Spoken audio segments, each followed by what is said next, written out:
Welcome to the GameChanger 00100 show. I am your host, GameChanger. Okay, so some new news has happened. Apparently, in the month of April, or maybe that's the end of the first quarter report, what have you. But 106,000 Black women have lost their jobs. Now, they don't really say how many were hired at the same time, but that is a significant amount. Apparently, this new administration is affecting them in a disproportionately negative way. It makes sense. In my opinion, this may be sour grapes, meaning that they're the ones who voted for Kamala Harris the most, and Kamala Harris at least pretends to be or is a Black woman. So it's not. It doesn't seem like it's much of a coincidence that those are the jobs that are being targeted the most, and they are the ones who are finding themselves jobless under this new regime. Doesn't really surprise me at all, but here we are now. Don't think that I am here to gloat and, on some winter is here or cuts type talk. To me, that's immature. And to think that you can have winter without it being cold for you too is absurd. So this isn't what this is. And this also isn't, well, yeah, let's just say it's not that. Let's just say I'm not here to brag or gloat because I don't feel that we should be in competition. Now, there is an overwhelmingly large amount of Black women who are at competition with everyone while attempting to receive either judgment or resources to win the competition from the very people that they are competing against. There are those. And that behavior needs to be addressed, or else this will happen again in the next generation in the very near future. You're not going to do that. You're not going to depend on one group of people for resources, for validation, et cetera, et cetera, et cetera, and then take that validation, just to stunt on the very people who helped you to receive it. So, is what it is. And that's where we're at now. The question is, and I'm going to get into when I asked a Black woman this question who was doing a video on this. The question is, will this change their dating, mating, relating patterns? And already in the chat room, somebody decided to answer, so I'm going to respond to that answer. It says, no, because the overwhelming percent of Black men have made it abundantly clear that they do not want Black women no matter what. Okay. Who has made that clear to you? And how did you come to that particular conclusion? And I'm talking about the last two words, no matter what. Is anybody kicking out, say, and I know she's married, but assume that she's not, Danica Marie? Anybody kicking her out their bed? The owl? Anything like that anytime soon? Like, where is it the no matter what thing? All we ever required is basic changes in behavior, diet, and exercise. That's really it. And of course, the whole hair thing, but that falls under the behavior category. Nobody ever said no matter what. In fact, most of the manosphere, as it relates to Black people, is really saying, or this. Somebody said attitude, that falls under behavior. Absolutely. These are the things that must be changed. This is the behavior that must be changed. Now, the fact that you say we don't want Black women no matter what, it means that to you, Tamiko, that these behaviors is what defines you as Black women. meaning that the only way we will take a Black woman is if we are no longer Black women, because we are defined by our bonnets. We're defined by our, conglomerate of makeup. We're defined by our obesity. We're defined by our, obnoxious behavior. We're defined by these things. So if you ask us to remove these things, then you're asking us not to be Black women. And I completely understand that.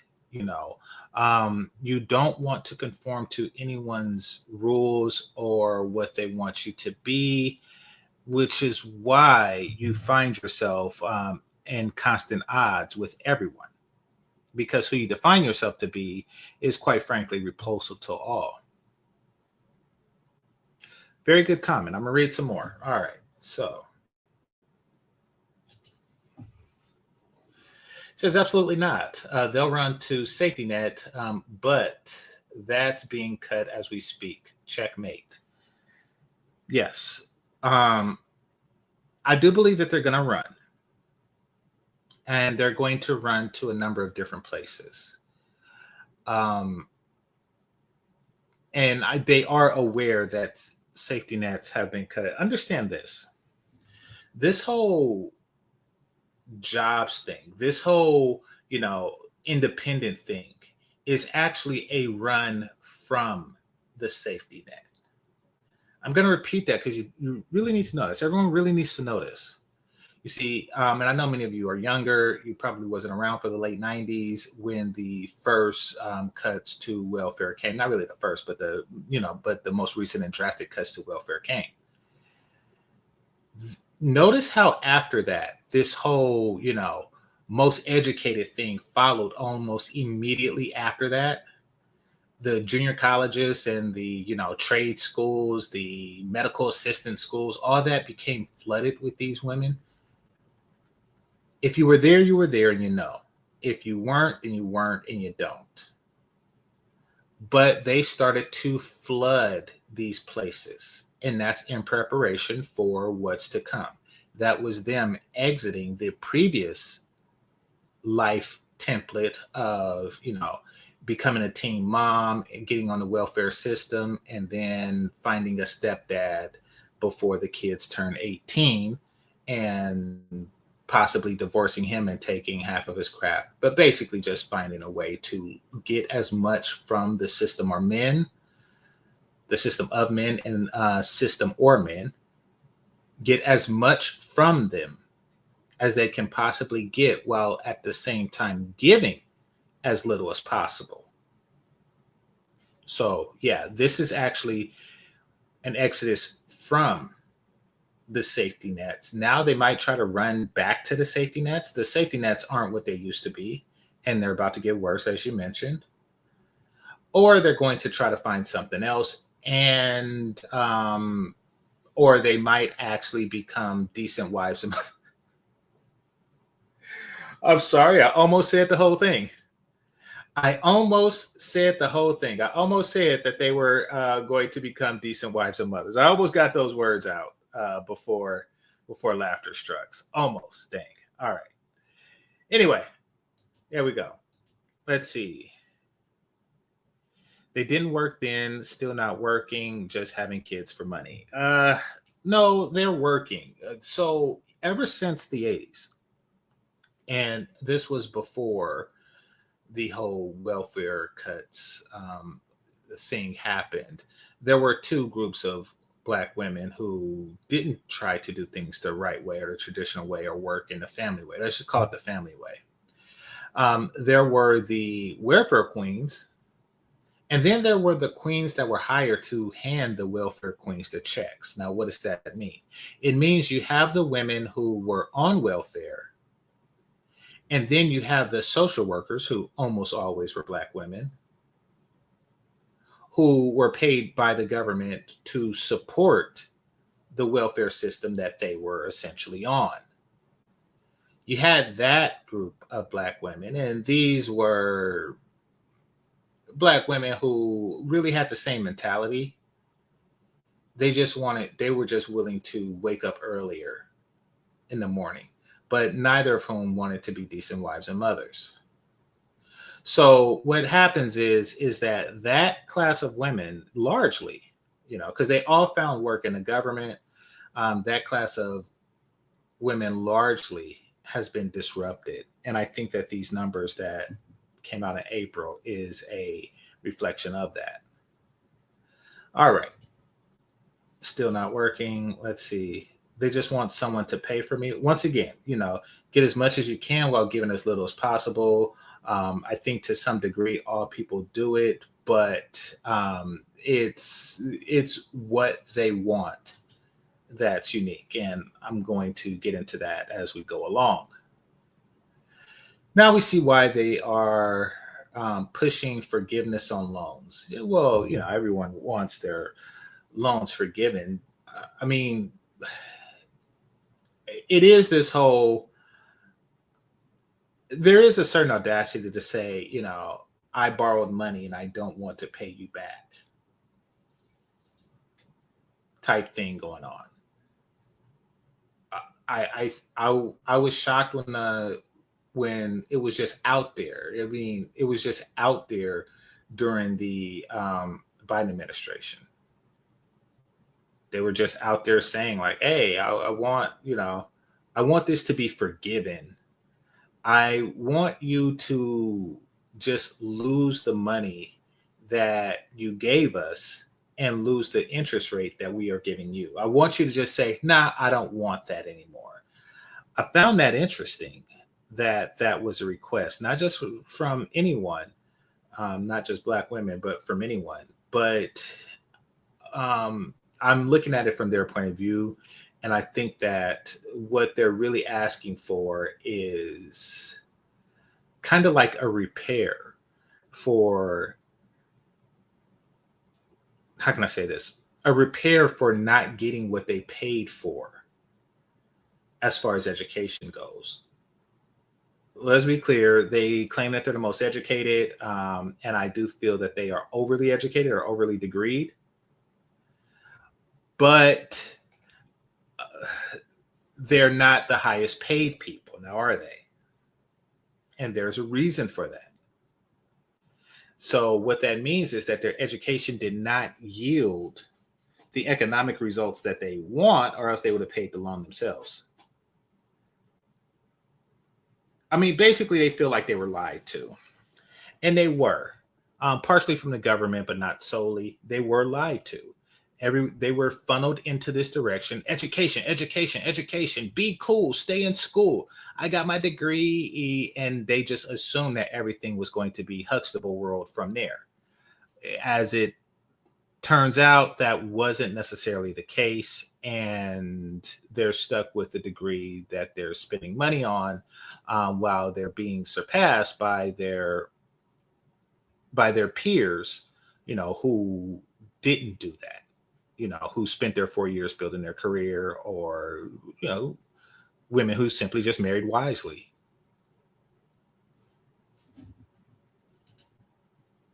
We called it. Now all of these wigs and weaves got tariffs on it. Yeah, I guess so. I guess that comes from where they get their weaves from. Yeah, I think there's a tariff in Brazil, India, and places like that where they get their weaves from. So yeah, I didn't even think about that because I don't buy weaves. So yeah, I'm curious to see if they're just going to pay the additional cost for weaves or continue to use the weaves that they wore under the Biden administration. I don't know. I still don't know the complete science of Black women's hair. Like, how long does it last, and is it reusable? How long is it reusable? I don't really know that stuff. Freeman's Journal. All right. It says the Hey Big Head tax will be coming fast and furious. Maybe. Maybe. Um, I got to tell you, if you're waiting for that whole Hey Big Head call, I wouldn't count on it. And I've always had this. I always, even when Kevin Samuels, rest in peace, when he was around, I never really thought that they would bend the knee so quickly.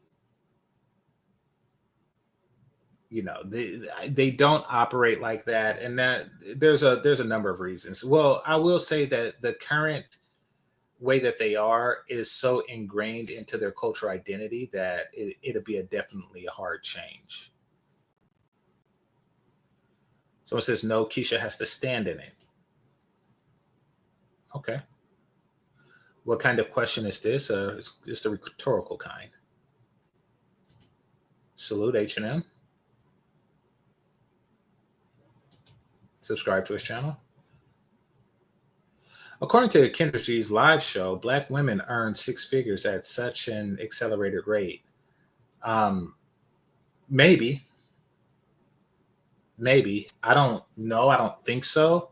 I mean, I do know that their median is lower than everyone's, except I think like Latin women, which it makes sense. I mean, because they are wives and they're not working. So you have a bunch of zero income women in there, that are bringing down the curve. But generally speaking, they have lower incomes than all other peoples. Now, there may be, and with any group, there's going to be a number of people who are six-figure earners. And, as long as you continue to put a spotlight on those people and ignore, the rest, which is seems like that's what they're doing, you're going to get what appears to be those type of results. Hit the like button. We're going to get into it. All right. So was what I simply did was I just went to TikTok, which I don't like doing, and I just typed in, the 106,000 Black women who lost their jobs. I want to see what TikTok had to say about it. But mainly, I wanted to see if TikTok would answer my question.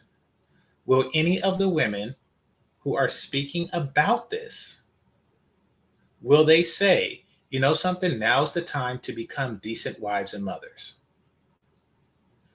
Let's see.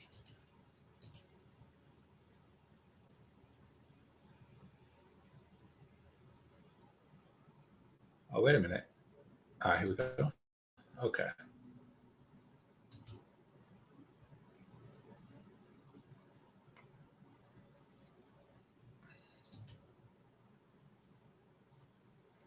Collapse of the public sector is going to be hard on Keisha. I agree.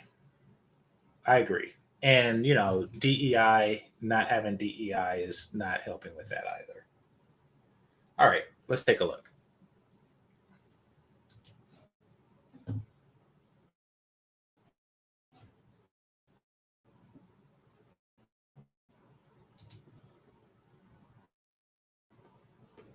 Within the last few 108.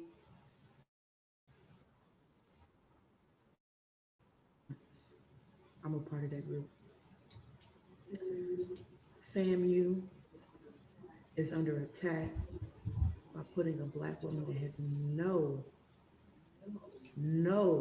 no experience in higher education, is a Trump supporter, and is politically aligned to do his bidding at that institution. Meanwhile, other public HBCUs are under attack for funding. Look at A&T, Tennessee State, and privately held HBCUs are trying to keep their motherfucking head above water. Black women and Black men are fleeing the country in droves and going to other countries like Thailand and China and even back to Africa.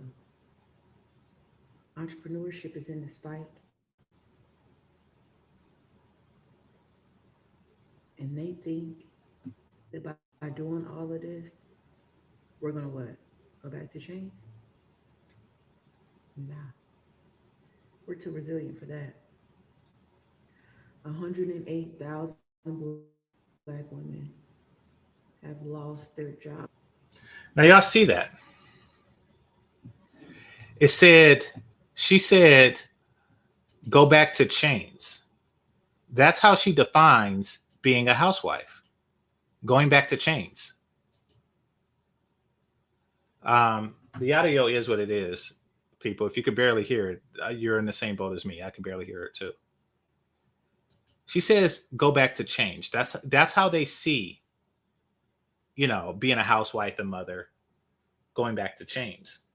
Even though you're doing the same thing that the slave owner's wife was doing, but they look at that and less of it because you have machines doing a lot of the work.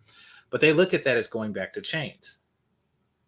This is her way of saying, stay strong, women. No need to surrender, women. We gonna be all right. That's her way of saying that. I'm gonna give a thorough breakdown of this. Oh, first of all, she talks about the university heads and how some of them are black women, and they're Trump supporters and blah blah blah blah blah blah.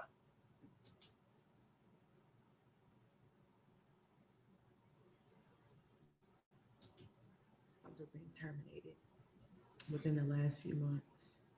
I'm a part of that group. FAMU is under attack by putting a black woman that has no experience in higher education, is a Trump supporter, and is politically aligned to do his bidding at that institution.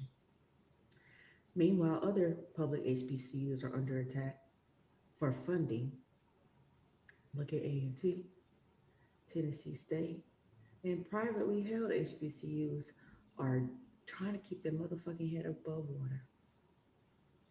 Black women and black men are fleeing the country in droves and going to other countries like Thailand and China and even back to Africa. Okay. Oh, by the way, this chick is grotesquely unattractive, and she presents herself as such. She's not even trying. So, this is something that wears on their psyche a lot, like passport bros. That's what she's talking about. She's okay. First of all, they once seen black men as an alternative to work, as a plan W, so to speak. W stands for when all else fails. And I mean all else. When they have exhausted each and every single other potential possibility ever, whether it's welfare, whether it's whether it's government jobs, whether it's Brad or Chad. When they have exhausted each and every single other option, then that's when they look towards the black man. And what they're saying, because they're looking ahead, they're saying, that option, we were their safety net. They're saying that safety net is leaving from underneath them. Now, and I was just telling, maybe it was Bernard, I was just telling someone about this recently. And that is, it's not really it was Bernard. It's not really the individual leaving that is a threat to black women, because it's not that many, even when you see like a plane full of them, or or a TSA line full of brothers and stuff like that. I mean, what is that, like 100 in a population of millions? It's not really that it's the ones that can afford to, et cetera, et cetera, et cetera. They're not really feeling the direct loss of those brothers. What they are feeling is the mentality that is left with the brothers who remained. And that is the new fantasy. It is a new fantasy of not just thousands, not just like a TSA room full of, or not just like a nightclub, or a downtown area in some Latin American country full of beauties, that's full of black men, black American men. It's not even about that small portion of black men. What it's about is the mentality of the ones who are left behind. It's not about Richie Mack. It's about his audience. It's about his audience that never been to Thailand, which I haven't, but they now dream about Thailand. They no longer dream about finding their unicorn here in the US. Now they're like, okay, my new plan isn't to, work hard, go to school, work hard, and then hopefully find a black woman that that looks decent and doesn't take me for half of my stuff somewhere in the course of the marriage because she's bored or tired or not happy. That's not the new goal. The new goal is the same. It's to, get educated. And when I'm including trades in the education as well, advancing your career, hopefully retire early and leave, or find a remote position and leave. But no matter what path they're taking, the new goal isn't marrying and starting this Huxtable life. The new goal is and leave. So in addition to the ones that are already leaving, you have a large population that are waiting to leave. And unfortunately, any man that is between many black women's legs, unfortunately for them, any black men that are between their legs as I speak might just be using them as a placeholder until they eventually leaves. This is what's on their brain. Hit the like button. Entrepreneurship is in the spike. And they think that by doing all of this, we're going to what? Go back to chains? Nah. We're too resilient for that. 108. All right, first super chat of the day. It says, it is about the idea planted in black men. There is better out there for me. Absolutely. Absolutely.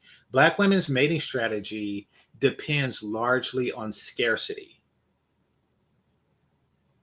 And we know this when Courtney Michelle and Unsolicited Security Boss, and I think both of them were married, openly said to leverage the box. You can only leverage the box if you are a man's only option for box.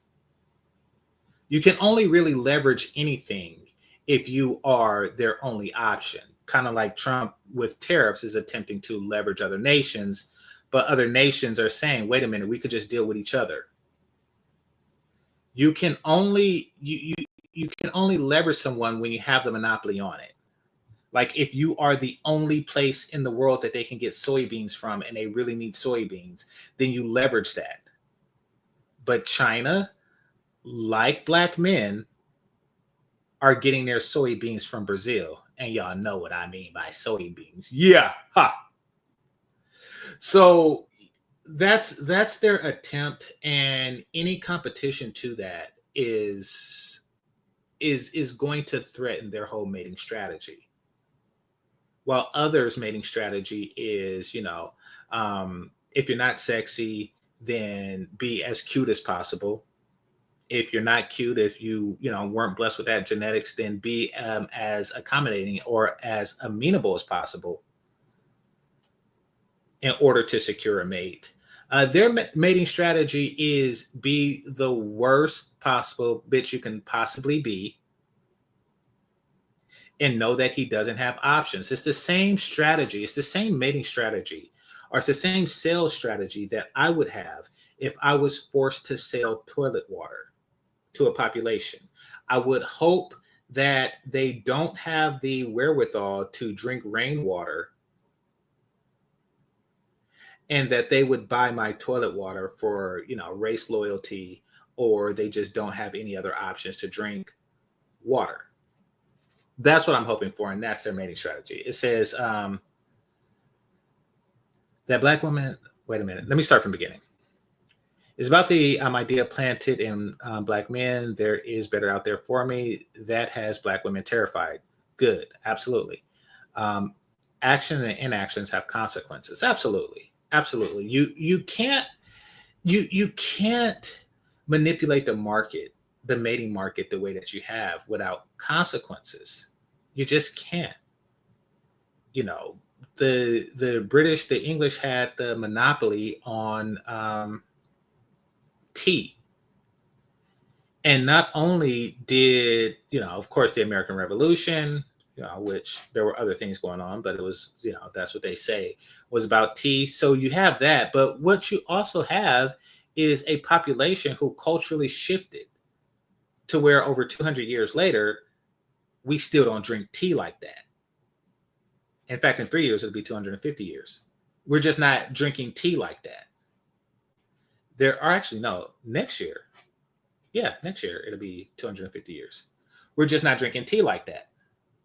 So yes, these are the consequences with market manipulation like that. It's just not going to happen.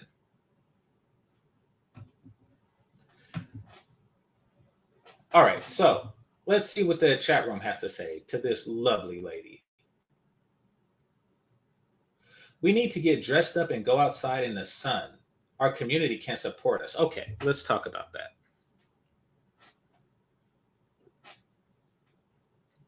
The thought that they're still looking for someone to support them really says something.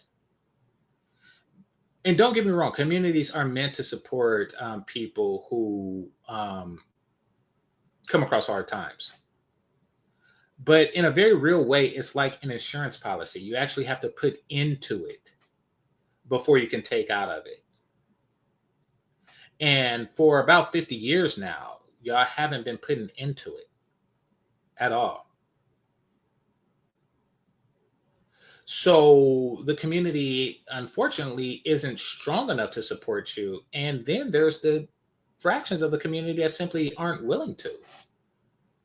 Now, it is safe to assume that when you say the community, you're talking about the sisterhood. But okay, good luck on that. I was terminated too. Okay, good luck to you. But I didn't even get upset about it. Getting rid of Black women in the workplace was always the plan to stop us. Okay, so um, what backup did you have? First of all, that wasn't always the plan. That, in fact, I don't think that that ever was. I don't think that when they first started, dishing out these affirmative action jobs in the 60s or 80s or something like that, I don't think that the plan was, okay, 50 years later, we're going to fire them. Because who gains from that? So no, that wasn't the plan. The plan was that you would take this as an opportunity to do something different than what you are doing.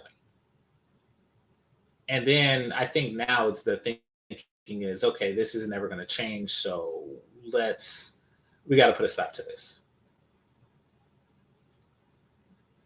All right. It says, now we rebuild our own. I think she's talking about the women, not the entire community. Same, but still I rise. Still. Okay.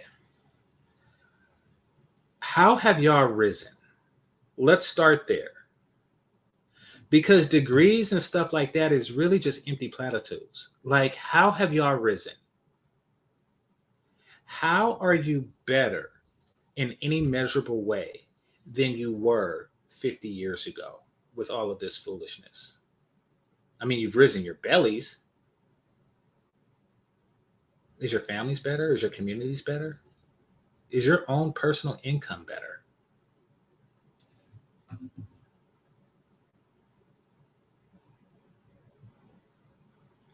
We will only transmute the energy and ascend its time. Watch.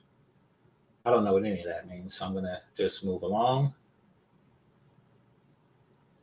So sad. I hope it gets better real soon. Has no choice to. Can't storm forever. True. We will find a way. We always do. Always. Well, you know what way that is. Once again, none of these are suggesting being decent wives and mothers. None of these are suggesting being decent wives or mothers.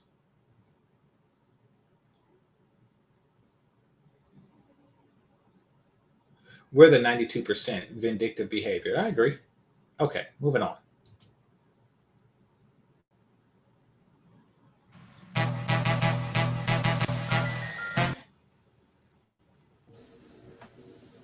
I've been sitting with this article for the past couple of days, and it finally clicked. Let's read and comprehend together. Black enterprise. Okay, I'm going to pause for a second. Whenever you hear a Black woman emphasize the last letter and syllable of a word, it means that she is an obnoxious bitch. So I'm gonna rewind that to so y'all can see exactly what I'm talking about. I've been sitting with this article for the past couple of days, and it finally clicked. The last couple of days, and it finally clicked. It means that she spent a large portion of her life, even though white people don't actually talk like that. For whatever reason, that's what black people hear when they hear white people talk. So she spent a large portion of her life wearing a disguise, code switching, which really means that, and I understand the need for code switching, but when they overdo it like that, it really shows that they're a highly manipulative person.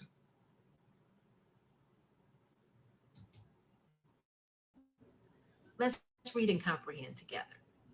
Black Enterprise, April Jobs Report. Black women lost 106,000 extra jobs, most among all workers. Okay, that didn't make sense. Anyway, let's hear this. Those chicks have similar names. The plan wasn't prosperity. They empowered black women for specific reasons. Well, the plan was leverage. I mean, really, all of this is just to get a more favorable outcome in relationship negotiations. That's all this is. And that's all this has been for the past 50 years. And they haven't really, well, they have gotten a lot of headway in that, but not as much as they like to tout out. And this is just a result of this coming at the cost of much fewer relationships. Created HR departments in the 1970s, closing HR departments today. Well, I mean, I don't even know what HR is. I know it used to be personnel, but now they call it HR. But yeah, the overwhelming number of HR people have always been, you know, double minorities.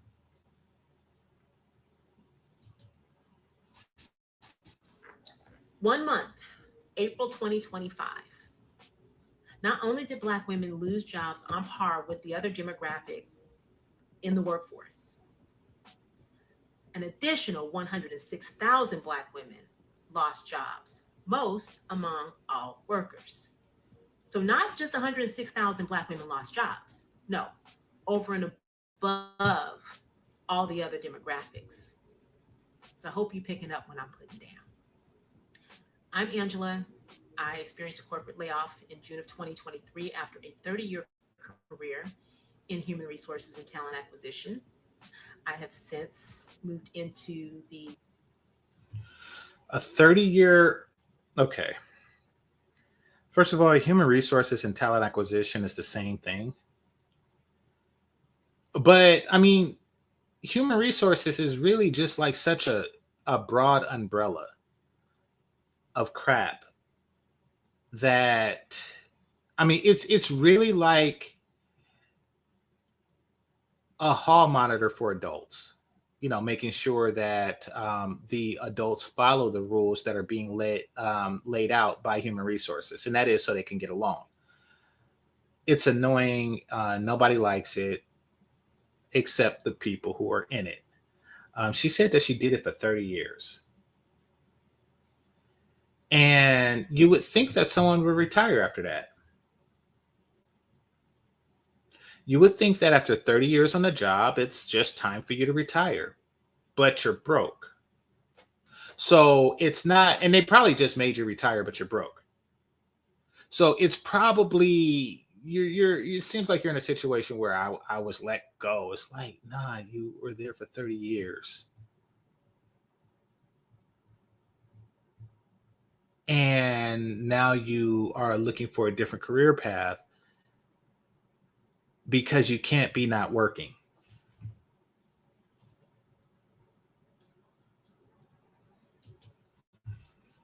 beauty and wellness space as a licensed esthetician and skincare entrepreneur. If you're not a Black woman, you're welcome to stay and listen to the rest of the commentary if you're still here. But if you are, in fact, a Black woman, How arrogant are you? How arrogant are you to where you can say, if you are not a Black woman, you can stay? As if we need your permission. This is the mentality of any human resources department. Because think about it. If someone said, if you're not a white man, you could stay in this meeting because you might learn a thing or two, you would make a complaint. And who would you make that complaint to? Human resources. But she is human resources. So imagine a Black woman or Black women having meetings and they say something like, hey, if you're not a Black woman, you could stay in this meeting. Which really means that this meeting is for Black women. Like, this is okay behavior for them to do that. Hey, if you're straight, you can stay in this meeting. The ones who are policing the office space to be non-biased or biased as I don't know what. Is what it is. I really want to leave you with two things. Number one, this is hard and it's scary. Please do not underestimate the mental, emotional, and physical toll of a layoff. Being laid off as a Black woman can be a very unique experience. If you know, you know. If it's not you, ask a friend who's been laid off why it is so difficult to.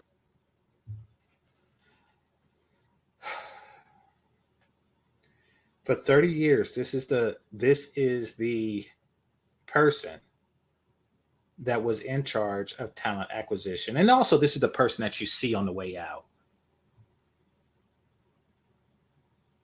So a Black man gets fired from wherever she was doing human resources. And it's like, yeah, sucks to be you. Bye. Black woman gets fired. Being laid off is a unique experience for you. Somehow it's a unique experience for you. It's worse when it happens to you. You see the crap that the people who worked with her for the last 30 years had to put up with?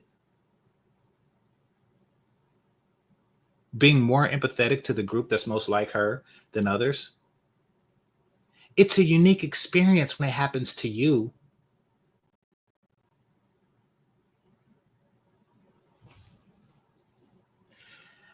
And guess what? In some ways, I agree with her. And the way that I agree with her is because careers or the pseudo careers is really all they have. It's not a human resources is not a career. She's been stagnant for a very long time, for 30 years. There is no upward anything in human resources. You just kind of like has been the human resources person for a long time. But jobs is really all they have. And they have less jobs than, or at least less lucrative jobs than other groups of women. But they don't have husbands. They don't have successful kids. They don't have anything. The only thing that they have is a place to go to work with the appearance of high income so they can stunt on Black women who are on welfare and Black men who are working blue collar jobs that make more money than the human resources woman. Make no mistake. And y'all, do you test me? Do you test me? Okay, let's see. How much do a human resources manager make? $85K per year. All right, let's see. How much do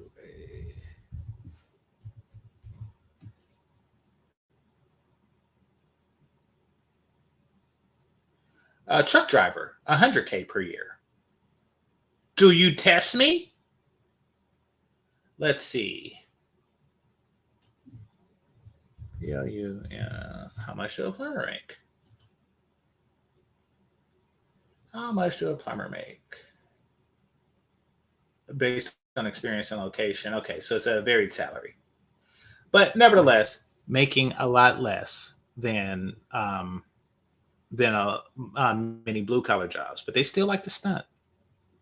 They still like to stunt.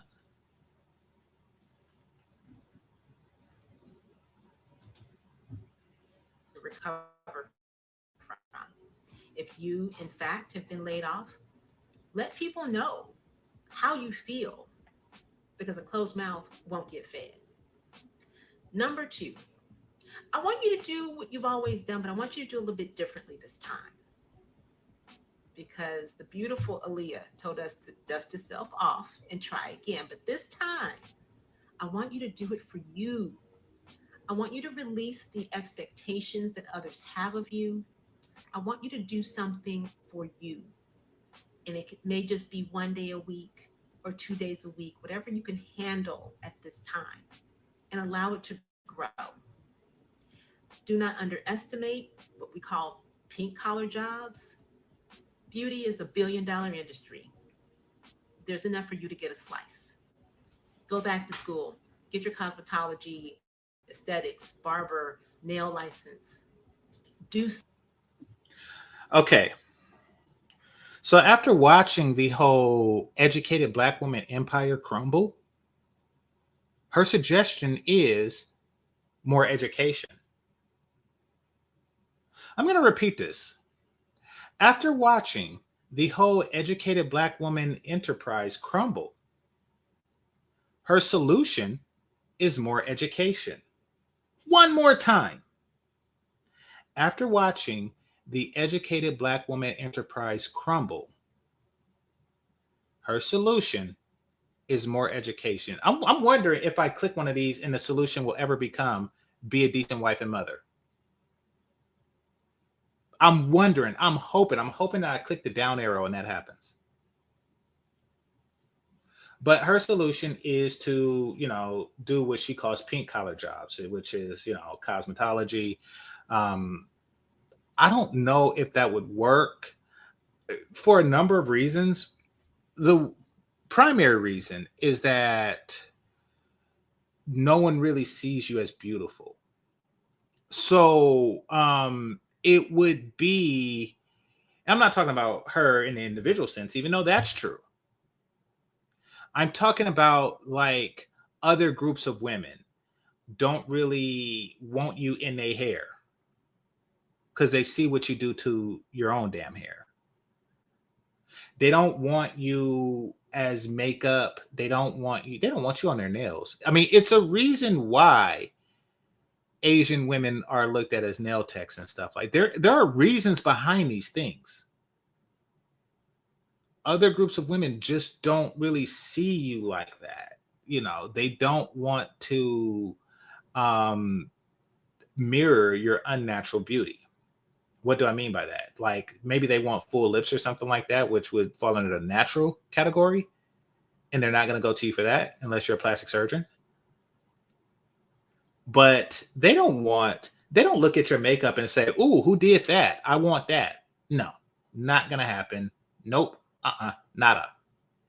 Which means that your customer base will be other black women. Now, here's the problem with that. You all can't do that. It'll be saturated. Say your thing is hair, right? And you need, say, one customer a day just to keep the rent and everything going. You need one customer a day, which means that you need 30 per month, which means that only 1 in 30 of you can actually do hair, while the rest, Only 1 in 30 of you can do hair, while the rest of you are just getting your hair done.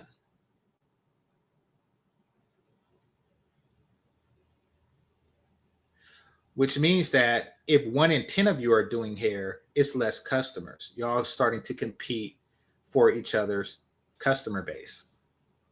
And the more of you who are doing hair, the fewer of you need a beautician. You're going to run yourselves out of business if you all run to that industry. Something. Go get that certificate in floral design, nutrition, fitness. She actually suggested fitness and nutrition. Not for a man. Oh, no, no, no. No, no, no. No, no, no. No, no, no, no, no. No, no, no, no, no. No, no, no. Don't follow beauty and nutrition and yoga and stuff, in any way that would benefit a man. No, this is so you can get a job teaching other women how to yoga. Teach me how to yoga. Teach me how to yoga. Once again, that is a very difficult industry. That is something that white women has on lock. Like when you think of like a Pilates or yoga instructor, when you close your eyes and somebody says, okay, if I was to say to Kevin Murray, hey, Kevin Murray, you want to meet my sister? She's a yoga instructor. Now, Kevin Murray knows that I'm Black. He would assume that I have an adopted white sister.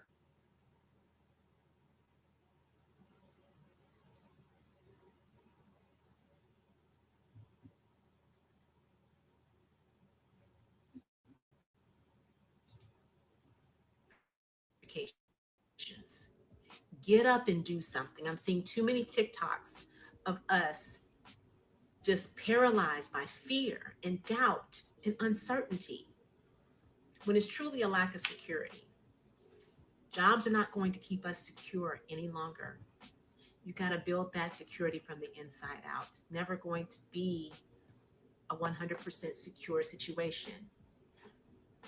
And what you do next may not only save you, but it could save the next sister. Kudos to all y'all out there still holding it down in corporate. I love to see it. And I want you to take very good care of yourselves. Allow us who've made those transitions to take good care of you too. This is very real and it really hit home. And I'm very grateful for being able to make the pivot that I've made. And I want to encourage you to do the same. Hold on. I've been sitting with this article for. She's never going to grow any damn hair. She's never going to grow any damn hair. See, for you, winter is coming, fellas. For you cuts, fellas, she's never going to grow hair. Y'all need to think about that. Y'all thought that that being broke or homeless or something will get them, to the table. Oh, you are sorely mistaken. You think that that's going to get this woman to grow some hair. You are sorely mistaken. Let's see. Maybe there isn't a comment like, hey, maybe we should be decent wives and mothers. Thank you for this message. I needed to hear this. Nope. What about Black people, men and women? Why is everything so one-sided? Because Black women look at themselves as a different group of people. They look at themselves as a different category of people because they have different goals. Black men's goal is to secure and support and maintain a family. Black women's goal is to leverage Black men's desires against them as much as possible to their own advantage. Let me see what that's actually a very good comment. Let's see what he has to say. Good question. The article reposts the fact that Black women lost more jobs than any other demographic. Why is that? Yeah, and this is Black enterprise.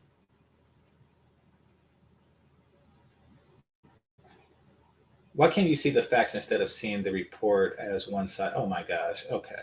And this is from a woman who calls herself Empress. All right, misunderstood 22. You're not 22. It says, we were the target. We were the threat to, I don't know what that is. Oh, mediocrity. Okay. Most educated and rising in the corporate world. Nobody cared. Nobody's seen you as a threat. Nobody's seen a bunch of out of shit. What, you think those Navy SEALs is gonna run from you? Like, I mean, nobody's seen you as a threat. Nobody's seen like an army of overweight human resources ladies with wigs as a threat to anything.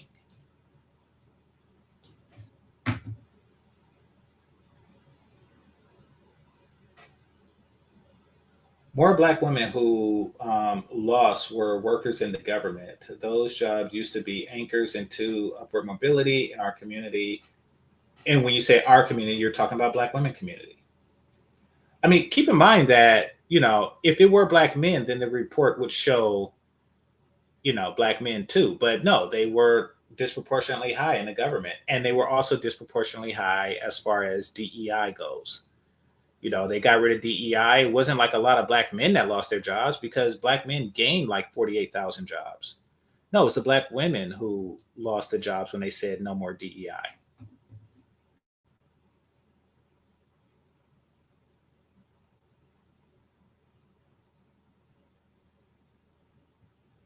Okay. A lot of women Black work for the federal government. Oh my gosh. Well, thank you for sharing that. We didn't know that. Thank you for sharing that. It's kind of like when that thing happened to Nagasaki and Hiroshima. It's kind of like somebody like her would be the one saying it was a lot of Japanese people that lived on those islands. And when I say somebody like her, I'm talking about somebody stupid. Thanks for revealing what you are.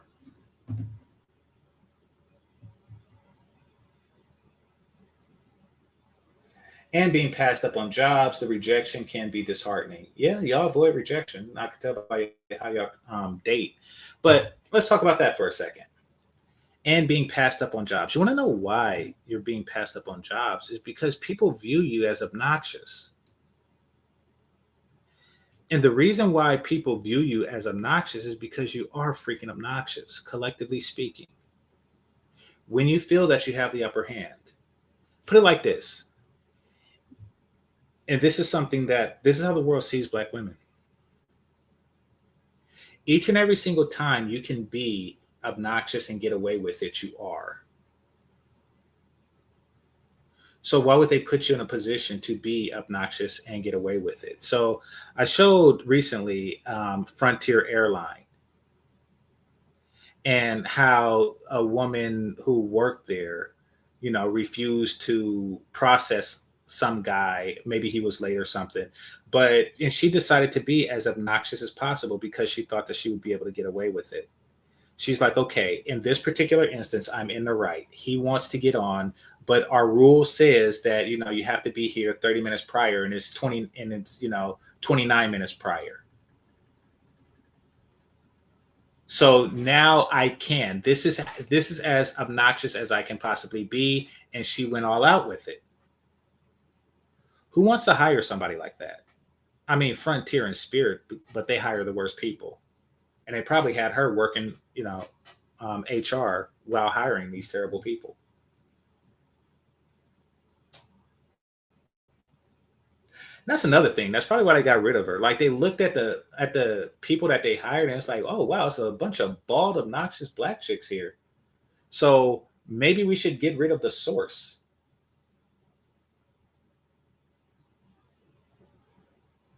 It says the rejection is what takes a toll. I mean, how many times before we make a change?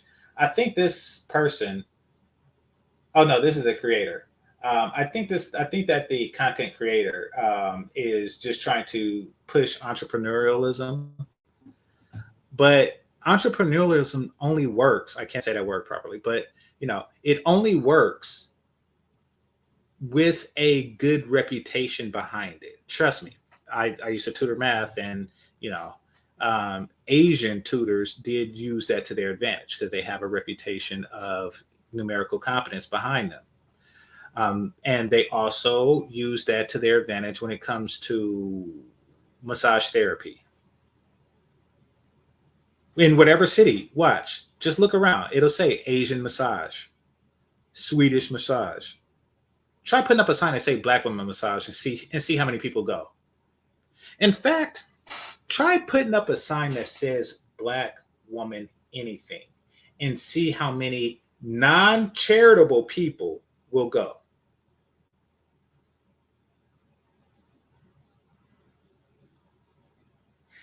Every now and again. Actually, I don't think they do that anymore because, I guess it's considered wrong now, or statutory now.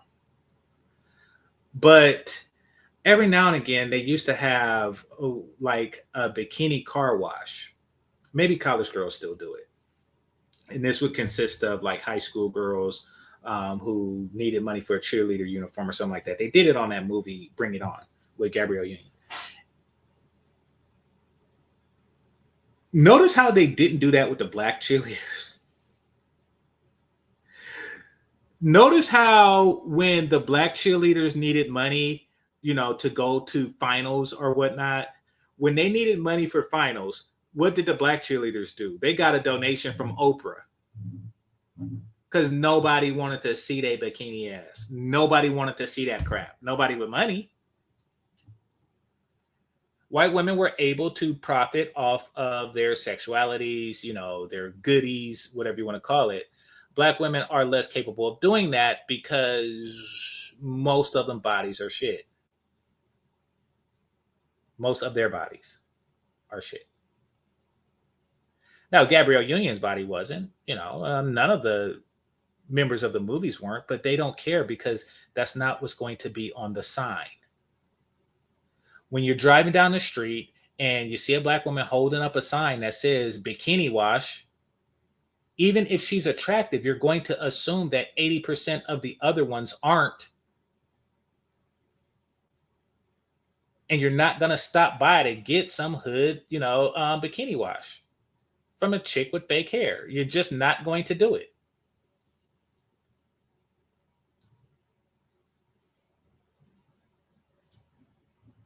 All right, let's see. Oh, dang, I had this. Here, let me read some comments. Let me see what y'all have to say.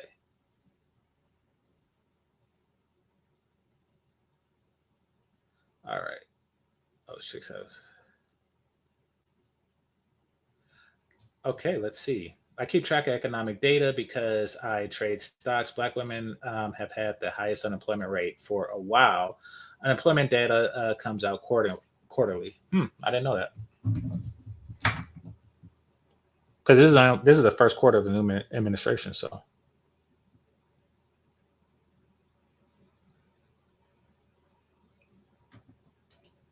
now she's telling women, okay. All right.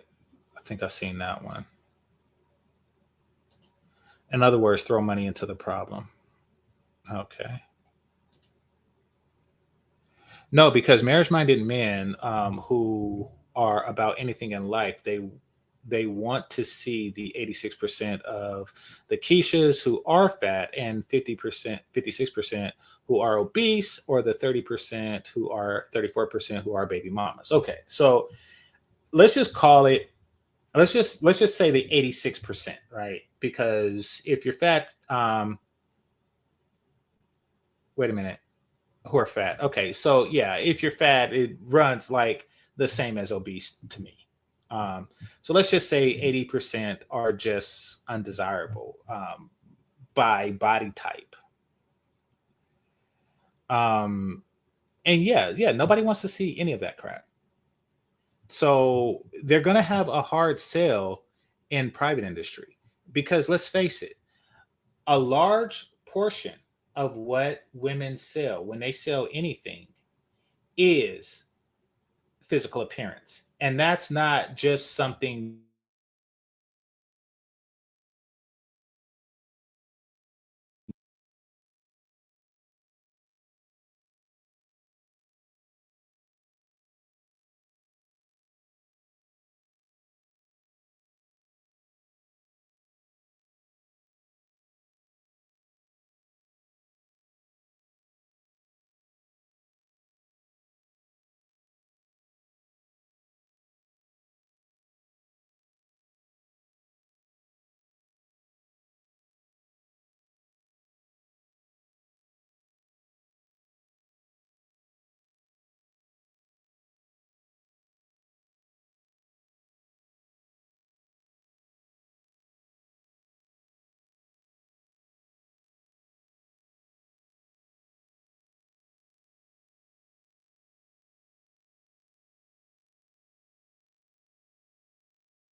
What the hell? How long was I muted?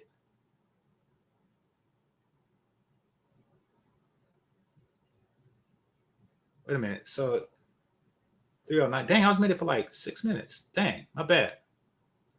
My bad. Okay, so well, thanks for telling me.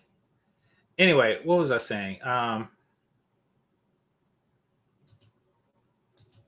Let me go back because I want to comment on what Droopy D said. I was wondering why people were leaving. Um, was it cashier at the grocery store comment? Or was it? All right. Somebody said 22 is their size. It was something. Oh, okay. It's what women in general want is what I was commenting on when I was muted. So, or yeah, when things went no audio. But yeah, nevertheless, um, dang, no wonder my numbers just went all the way down. But anyway, it says it's what women in general want. No, no, women in general want something completely different um, than Black women. You see, women in general want the same thing as their men, so there's no room to leverage. There's no room to leverage when, you know, both people want the same thing. It's like, okay, you want a healthy family, I want a healthy family. I need you to make this happen, so let's make it happen together. That's how the negotiation goes with most groups of women. With Black women, they look at it as you want a healthy family, only I can give you a healthy family. Therefore, what are you going to give me? And you have to answer that question. And the answer typically is something that they don't want. Now, was I muted during the whole, when I was explaining the whole bikini cheerleading thing? I hope not, because I really went into it on that.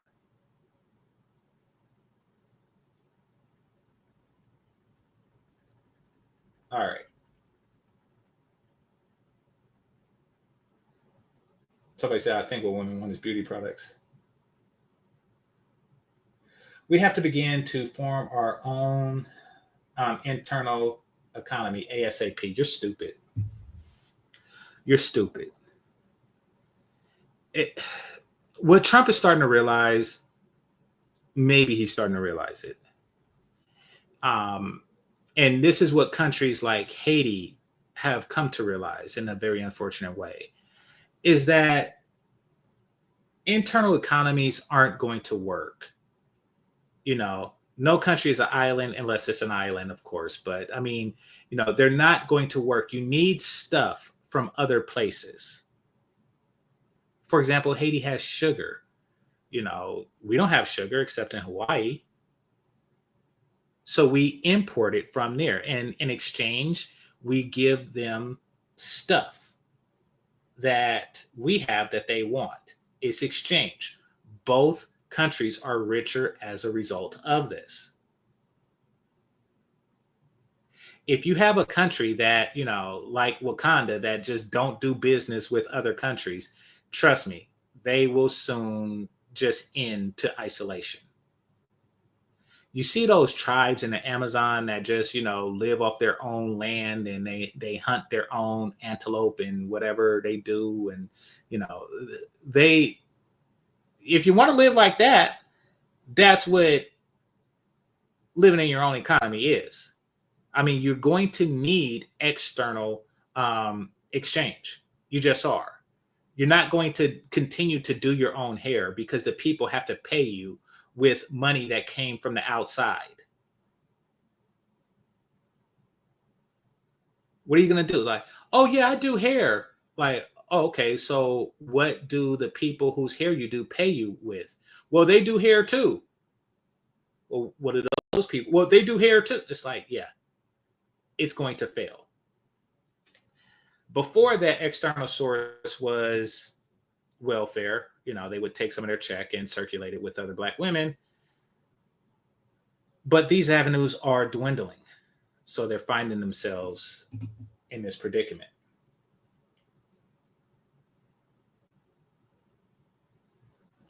I'm so grateful for the people who support my business. Okay. All right, let's move on. Ladies, have you seen this? Unemployment rate jumps more than a percentage point for Black women in November. And I'm surprised that more people aren't talking about this. What's going on in October? The national unemployment rate was 4.1%, 4.9% for Black women. Now, in November, the unemployment rate nationally went to 4.2%, but it spiked dramatically to 6% for Black women. Other demographics. Okay, so whoever said that they have been going through high unemployment rates for a while was spot on. They were spot on because, yeah, I mean, this is before this new administration. This is 2004 or 2024. So yeah, they've been doing this for a while. They've been high unemployment rate for a while. Didn't know that. Saw slight changes. Shocking. Don't get scared.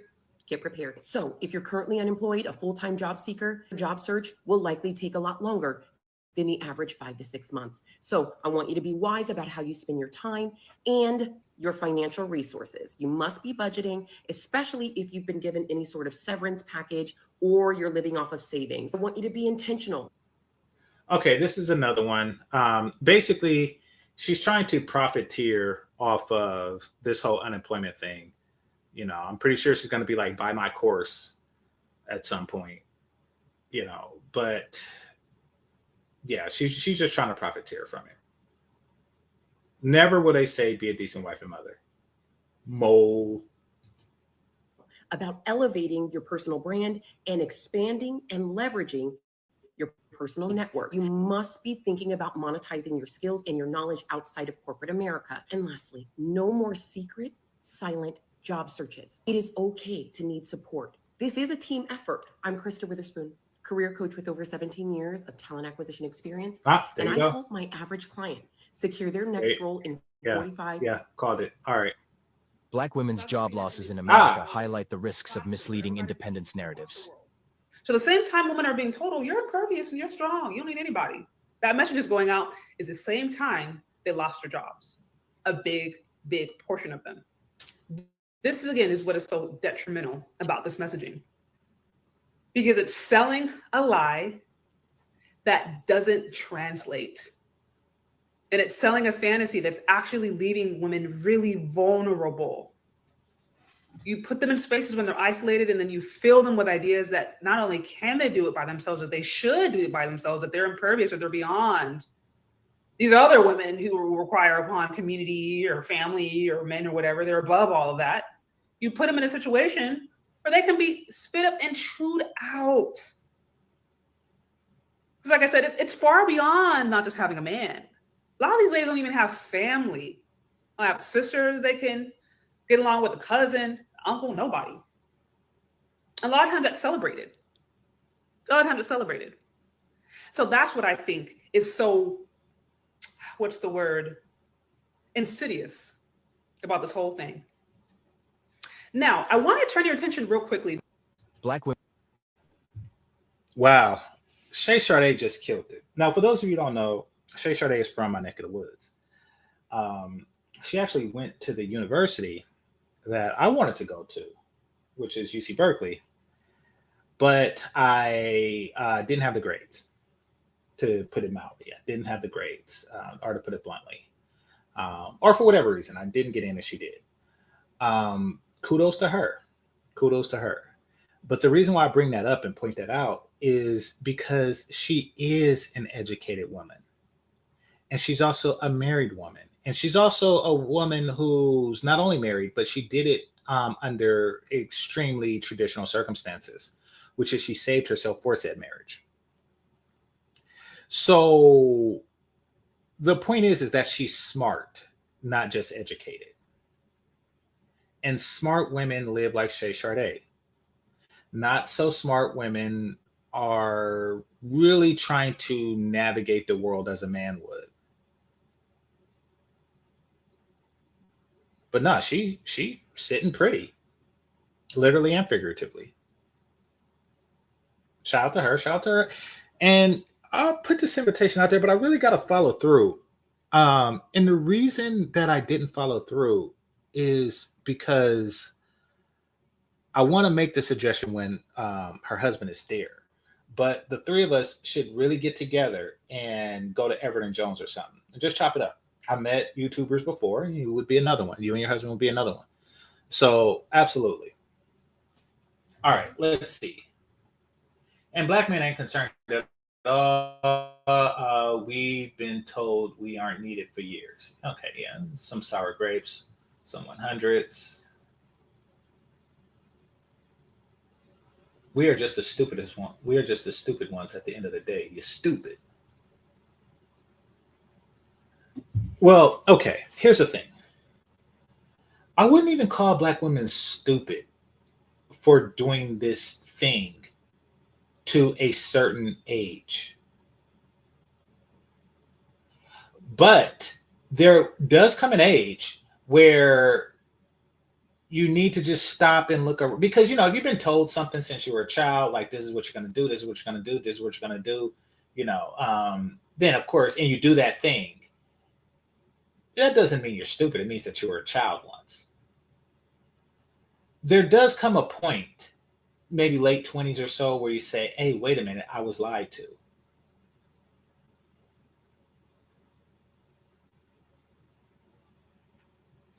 You know who's stupid? Luke Skywalker.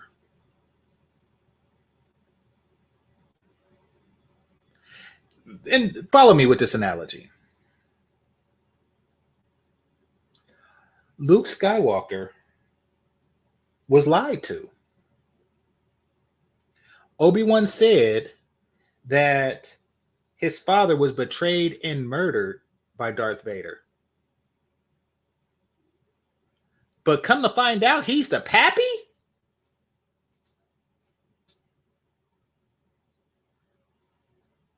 You lost your hand on a lie. You was out swinging your saber against a nightmare opponent, a nightmare techno-human, space wizard,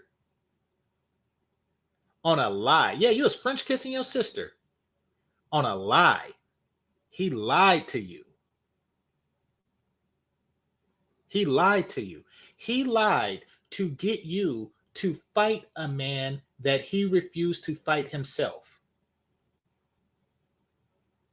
You were lied to. Now, nobody could fault you for all the stuff that you did on Empire Strikes Back, because you were lied to. You were sold a lie and you fought on that lie. You thought that you were fighting to avenge your father, but come to find out you was fighting your father.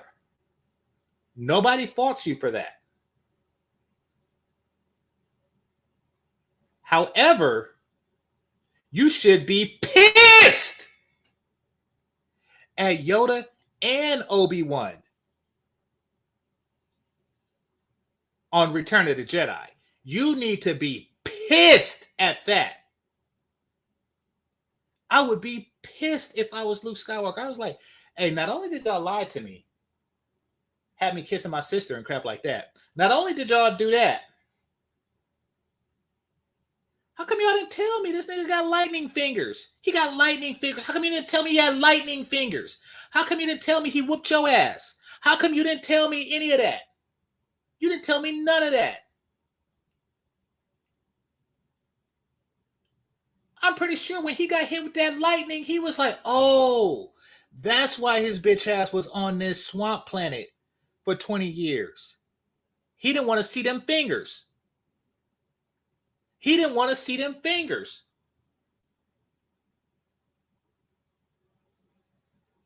So they was deceived by that. But instead of getting upset at the people who deceived them, which are black women,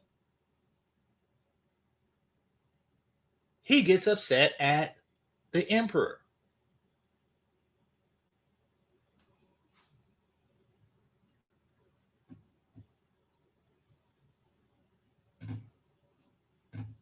But yeah, they was lied to like Luke Skywalker. And and then Obi-Wan came with the greatest game in sci-fi history. What I told you is the truth from a certain point of view.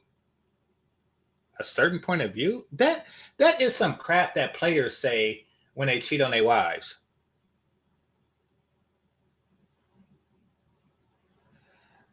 It's not cheating because I don't love her. You ask me, have I ever cheated on you? And the answer is no, because my heart is for you, but my penis is for her. Therefore, what I said is true from a certain point of view.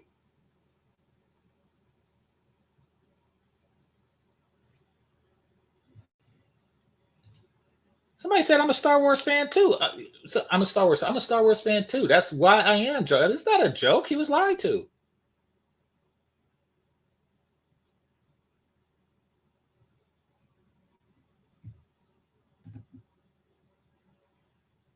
He was lied to. Keep it a buck. Correct me if I'm wrong.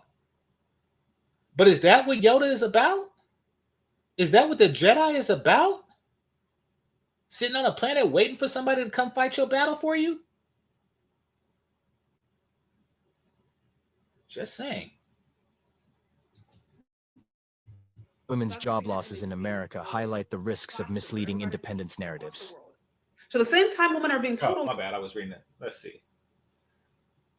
Gorgeous. I need your pretty ass to relocate to what the hell? All right. So he don't know that she's married. But even still, does that work?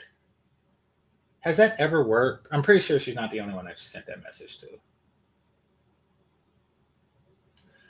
What separates the rich from the poor, no one talks about, and few practice in investing into having the best counsel to keep us at peak performance. Oh, good point.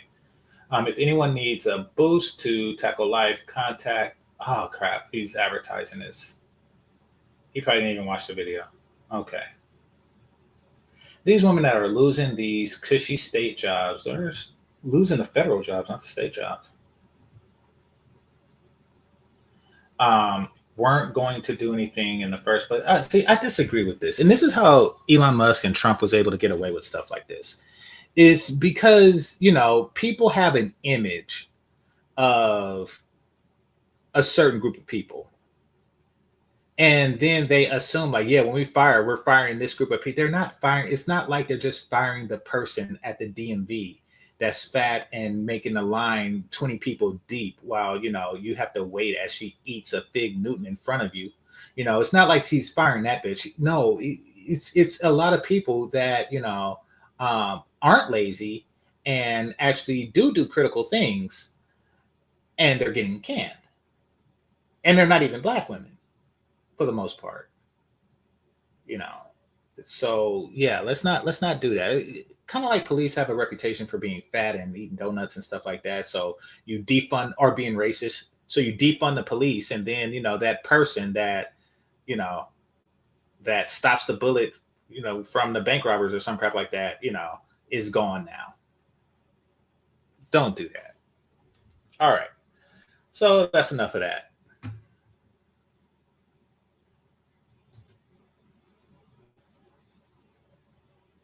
I don't post the content that I know that would make me popular on this app because I have a day job.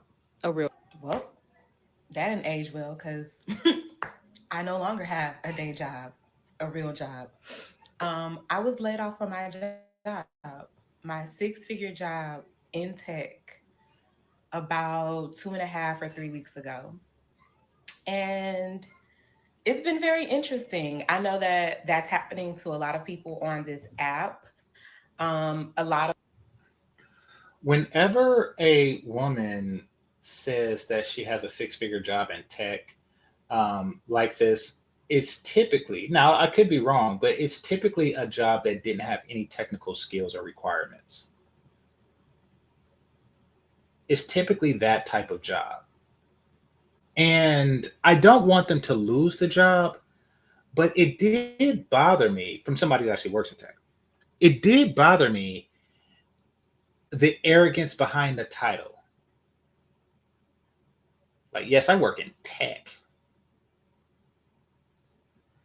It's like, okay. Do you work? Okay. You know, the people in the Apple store aren't actually geniuses for the most part. They're not actual geniuses. Anyway, it gets on my nerves. Let's click the hairline. Of me and my mutuals have talked about it on live, but I haven't made like an official video, so a lot of people still don't know. But I'm not sad about it. I'm relieved. I will be talking more about this on my YouTube channel, and I also will have a new series coming up documenting my newfound period of unemployment. So if you're interested in that, stick around and watch. I don't post the content that I know that would make me popular on this app because I have a day job, a real. Yeah, and then she actually kind of showed herself.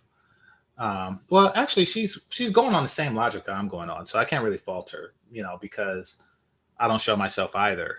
Well, she did show herself, and that's weird, but I don't show myself either for the same reason that she mentioned. So.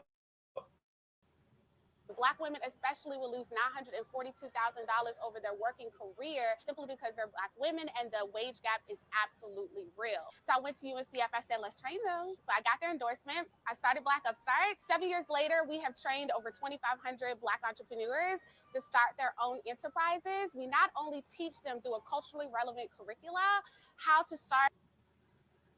Okay, so this isn't a finishing school. This is so exciting. So now the thing is entrepreneurship. But once again, they're looking for ways to not have to be wives and mothers, decent wives and mothers. They're going to continue to search for ways. So the question is, will the Black women 106K job loss bring back the 50s era housewife? And the answer is no. They're going to find something else, just like welfare cuts didn't bring them back. When they cut welfare, they started getting student loans. Now that they got to pay the student loans back, they started looking for government jobs. Now that the government jobs are waning, now they aren't entrepreneurship. If and when entrepreneurship fails, because so many of them saturating the market with their own crap, and they're their own customers with no outside, influx of income. So once that fails, they're going to find something else.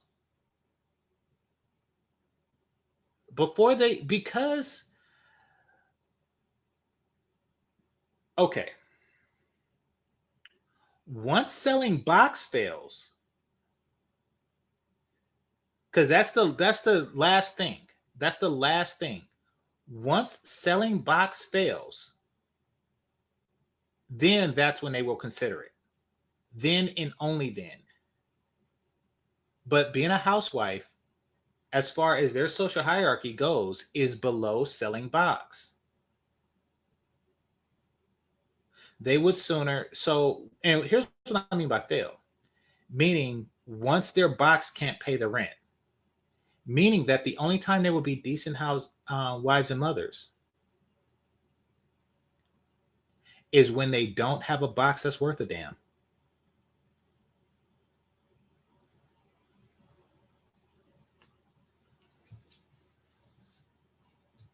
Dude, Hank, okay. People are losing their jobs hand over fist, guys. I am seeing it all over TikTok. Listen, you don't need a boss. You don't need a CEO. You don't have to go back to. So y'all seeing the pattern now. She's about to start. She's going to sell something, probably, but she's not going to sell housewife and motherness. These manufacturing, tech, corporate, retail jobs. You don't have to. A job is waiting for you online, guys. Waiting for you online. Digital marketing is for everyone. Digital marketing has no age, no gender, none of that. It is just waiting for you to start, guys.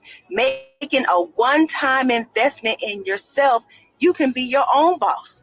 You don't have to worry about getting fired. You don't have to worry about asking them, can you go to the bathroom? Wow, you actually have to ask to go to the bathroom. Yeah, this is an elder, people. This is what the elders aren't going to admit. Like, remember that last thing I taught you? Well, actually, now this thing, now digital marketing. Remember the last thing I taught you that ruined your life? Now try this thing. Word of encouragement. Oh, crap. Let's not be quiet. This White House is counting on you to be quiet. If you notice, some of the commotion has died down. People, we can't let that happen. Let's stay up on our post. The White House want us to. Okay, I'm sorry. I cannot. I cannot look at or listen to whatever hippie stuff she had going on. I couldn't. So, excuse me if y'all wanted to see that, but no.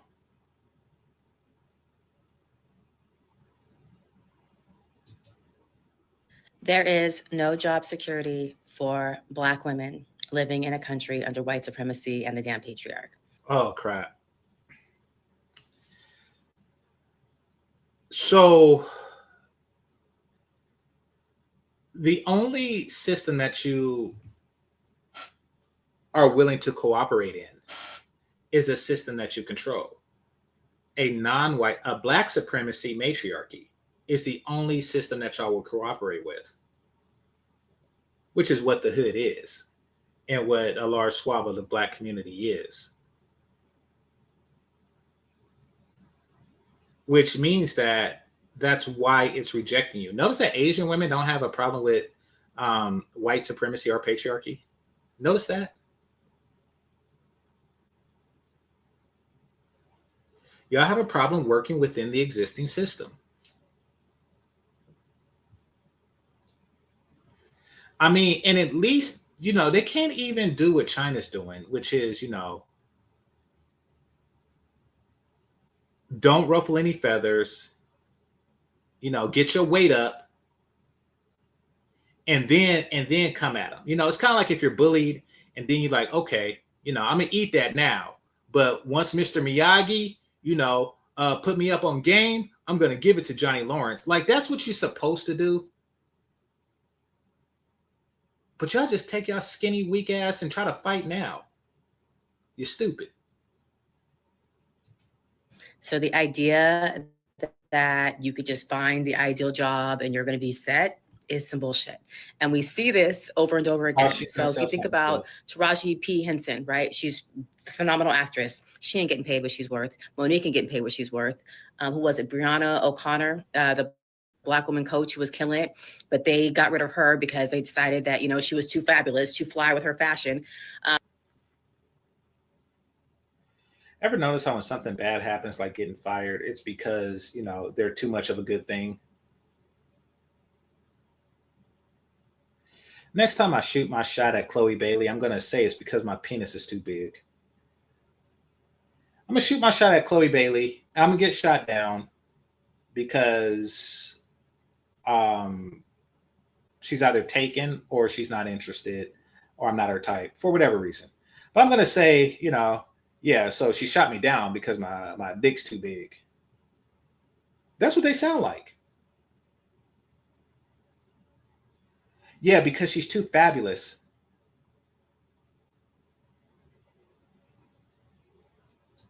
Claudette Gay recently resigned from Harvard because of the terrorism and harassment that she was dealing with. The two. You mean she was fired for plagiarism, if I'm not mistaken. Who college presidents last year, they dropped dead on the job because they're dealing with stress, right? The reality is there is no job security for Black women. You do not want your income and your livelihood in the hands of your oppressor. They're never going to promote you and have you in a position of power. They don't like that. They're threatened by you. The more excellent you are. Not threatened by Asian women. They're not threatened by Indian women. And Asian women actually are excellent. The more beautiful you are, the more fly you are, the more they hate you. Therefore, it is a basic life skill for Black women in particular to know how to have their own business, to know how to generate your own income. Y'all see this? That's the next new thing. That's the next thing, entrepreneurship. They're not going to go to the kitchen. They are not going to go to the kitchen. For all of y'all who thought that once they get the cuts, Obsidian, Obsidian been waiting for the cuts for how long? And they just cut right to the entrepreneurship.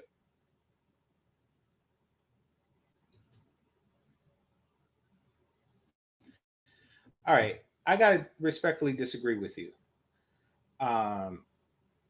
She don't play the same role. She plays vastly different roles in almost everything she does. She can go from the sweet, submissive prostitute of Terrence Howard to the overbearing, strong-willed mother and wife to Terrence Howard in a year's span.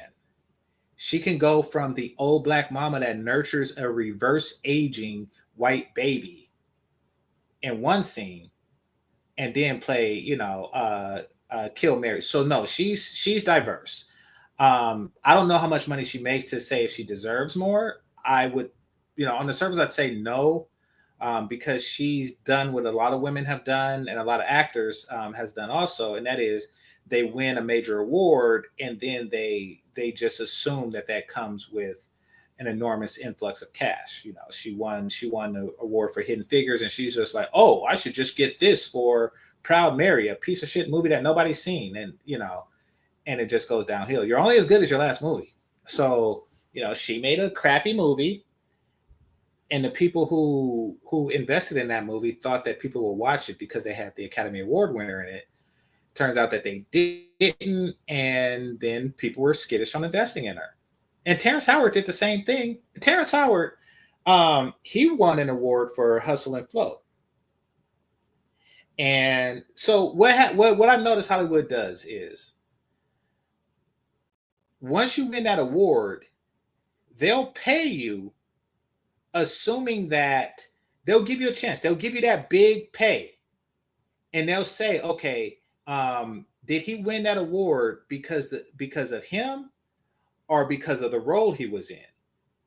So after he won the award in Hustle and Flow, they was like, okay, we'll give you money. They gave him more money than they gave Robert Downey Jr. in the first Iron Man movie. So it was like, okay, we're going to put this in you, and we're going to see if your name is going to put ass in seats. And it didn't. So it was like, okay, well, your name didn't put ass in seats like that. You could come back for part 2, but we're only going to give you $1 million. And he was just insulted and walked away. And now we have Don Cheadle. Like that's how that worked. So there's this, there's this, they win that award and there's this high expectation that isn't met because, it just wasn't enough momentum or what have you, or they just didn't knock it out the park on the next role. She just falls in that category. So does Terrence Howard. So does Monique. It's not that they're bad actors or actresses. They wouldn't have made it that far if they were. It's just that they increased their expectations higher than their ability to put ass in seats. To not be dependent on these jobs, on your oppressor, to make sure that you live. Our job model is based off the plantation model. That's why you feel. If it was based off the plantation model, then you wouldn't be getting paid. And instead of a write-up, you would get whipped. What? Okay. Enslaved. That's why you feel expendable, because you are, right? They're going to try to get the most out of you by paying you the least. And that's the same way. I mean, they didn't pay us anything. Never trust a woman with no damn hair and no cancer. Never trust a woman with no hair and no cancer. I'm going to say that one more time. Never trust a woman with no hair and no cancer. All right. But it's the same model, right? They don't care about you. They're never going to center your well-being, especially if you're a neurospicy Black woman, right? So I live with bipolar 2 disorder, ADHD, PMDD, CPTSD, all that to say, ain't nobody looking out and ain't nobody checking for my. Okay. Didn't expect that. Did not expect that. I'm not going to use those words, Charlie. I'm just going to move on. Because anything I say, I'm speaking about a person who is not neurotypical. So I'm next.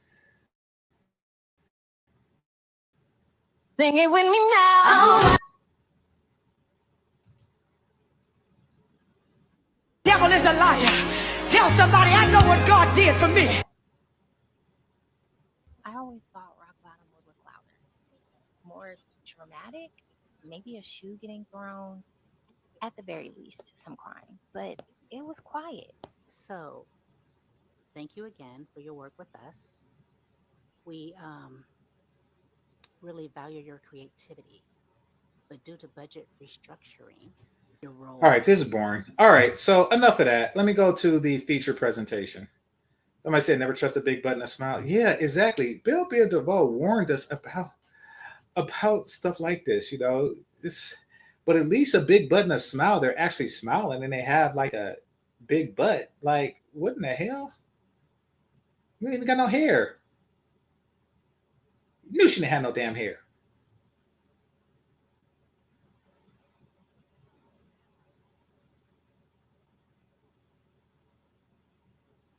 Now, once again, I hate it when people are just like gleeful at the demise of somebody. No matter how much I don't like a person, I rarely get gleeful at their demise. Like I'm not a big fan of Elon Musk, but am I like ecstatic that his company is going under? No, I'm not. Is it something that's necessary? Absolutely. Is it something that would predictably happen given everything? Absolutely. But am I happy that some guy who sells Teslas for a living, you know, who was making a lot of money when it was doing great, when it was the new big thing, and now, you know, because of erratic leadership, he finds himself, you know, compromised. He can't even sell his own. No, I'm not. There's always collateral damage, you know. So to the people who's like, yeah, you know, 160K lost their job, it's like it's not just them. You know, joblessness is a thing everywhere now. So be careful what you cheer about. All right, let me go to the Instagram to bring up Sweet Melody Media because she sent me this. It's either yesterday or the day before.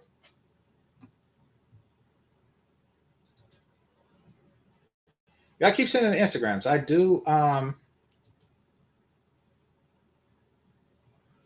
I do respond to them. Oh, It's Complicated sent me one yesterday too. Okay, let's see what he's talking about.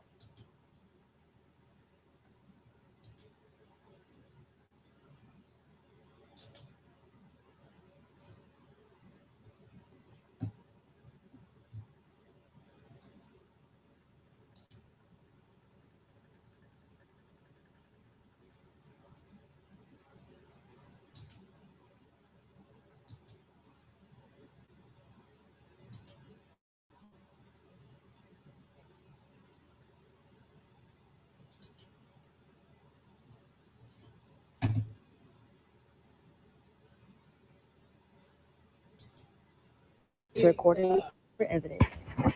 Oh, Jesus. I just got paid today. My check was $900. How much was yours? 3? Woo!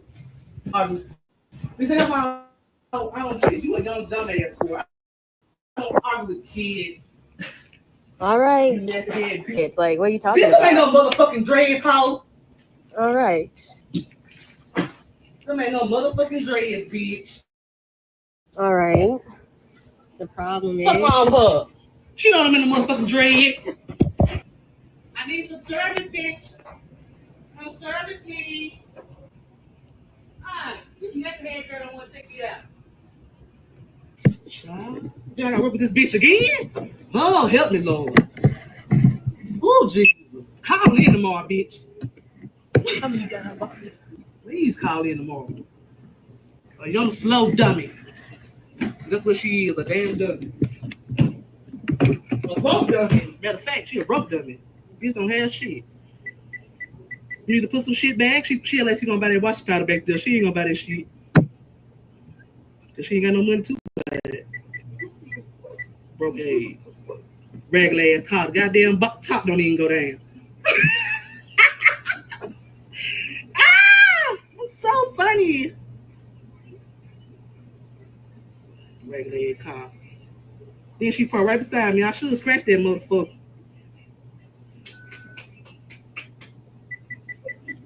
Scratch the paint off that bitch. That's what I do. I do shit like that. I don't dumb bitch want me to lose my motherfucking job. Bitch, please. You ain't even worth my hands. You ain't worth these hands. I'm gonna go get a bitch for your ass. That's what I'm gonna do. Since you ready to fight, let's see you gonna fight in. You gonna get my cousin right here. You finna pull up on me. You ready? Are you ready? I'll be back.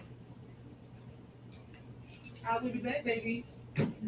Let's see if she's gonna be ready. Coming back.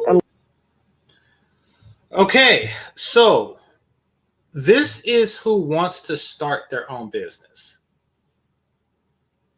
The only way they can behave like that is if they're hired by somebody else who has to hire them because that person has to meet some type of quota or something like that. But no, they don't work well with others. They don't work well with others, which means that, you know, when people can choose to, and if you own a business, people can choose to deal with you and they could choose not to. If I walked into an establishment and I found that the owner was talking to an employee like this, I'm leaving. You know, and I'll see if I could hire that employee, you know, in whatever venture I'm in. Somebody said getting bullied by an older woman. No, she's getting bullied by a fatter woman. Fat women just sound old. And you could hear the fat on her. You could hear the undigested food in her throat because like they eat so much that the food goes up their gullet and it's just waiting for the stomach to make room for, you know, whatever's stuck in their throat. That's why they sound like that. You can hear the fat in her voice. You hear the fucking fat in her voice. Let's read some comments. Shout out to Sweet Melody Media for sending this. It says, this was on Dee Dee in the morning show. I don't know who that is, on the radio. I would have lost my job and got another one. This is my area. Oh my gosh. It's Mississippi. It's Mississippi.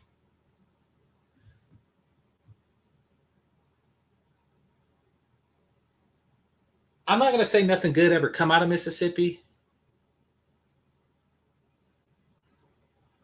I am going to say that nothing good stays in Mississippi. If you're a decent human being, why the fuck are you in Mississippi? That is ridiculous. I called it. I told you. Mississippi is the Black American woman of America. It's the bottom. It's worse than Arkansas. And Arkansas is pretty fucking terrible. This is crap. This is some Mississippi crap. Inarticulate fat imbeciles talking crap about a woman's natural hair in her car for whatever reason. Stupid.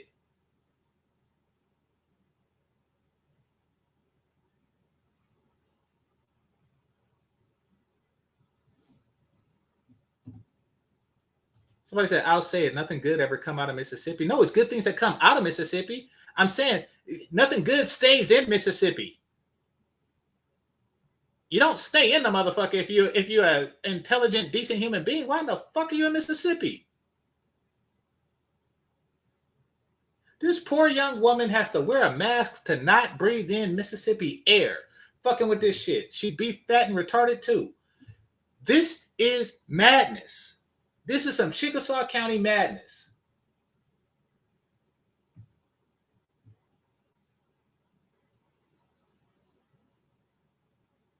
I heard of Doug Banks. I thought he was local. I thought he was Bay Area local. I didn't know he was. Anyway, Grenada, Mississippi.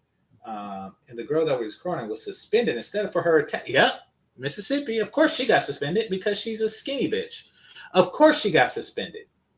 This is the foolishness that is there.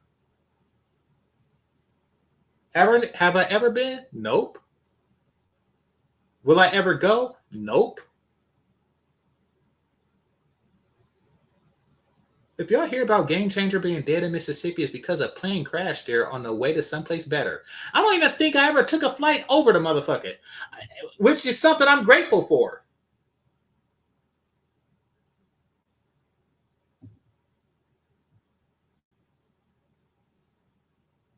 Yeah, do they have airports or do planes just fly?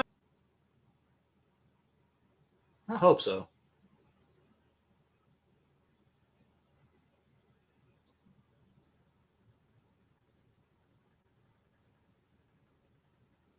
I know. Sorry that you're going through that. I've seen 2 people get terminated for that. What? Get terminated for what? Putting up with a bitch's shit? Holy crap. I'm telling you, it's bizarro land. It's bizarro land. In regular world, plants eat dirt, animals eat plants, and humans eat animals. In Mississippi, humans eat dirt.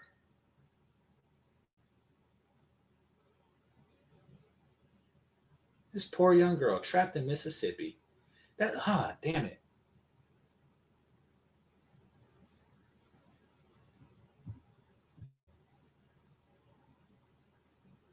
All right. So, yeah, that's what's going on. That's what's going on. That is the type of behavior that is the current ethnic reputation. She sent me something else. I haven't seen it. So let me see what this is. Oh, crap. Oh, crap. Shout out to Sweet Melody Media once again. So I've only watched like 2 seconds of this, literally. And this is what it is.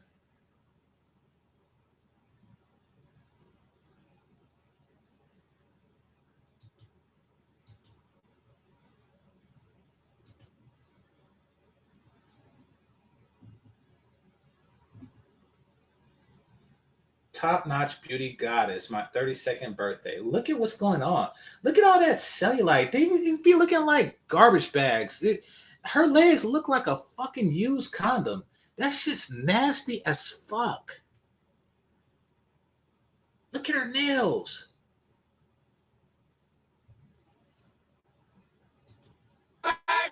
Yeah. Oh, okay. So it's music. Hold on, let me. She sent me stuff like this because she know to piss me off. Oh God, no! Holy oh, damn it! Damn it!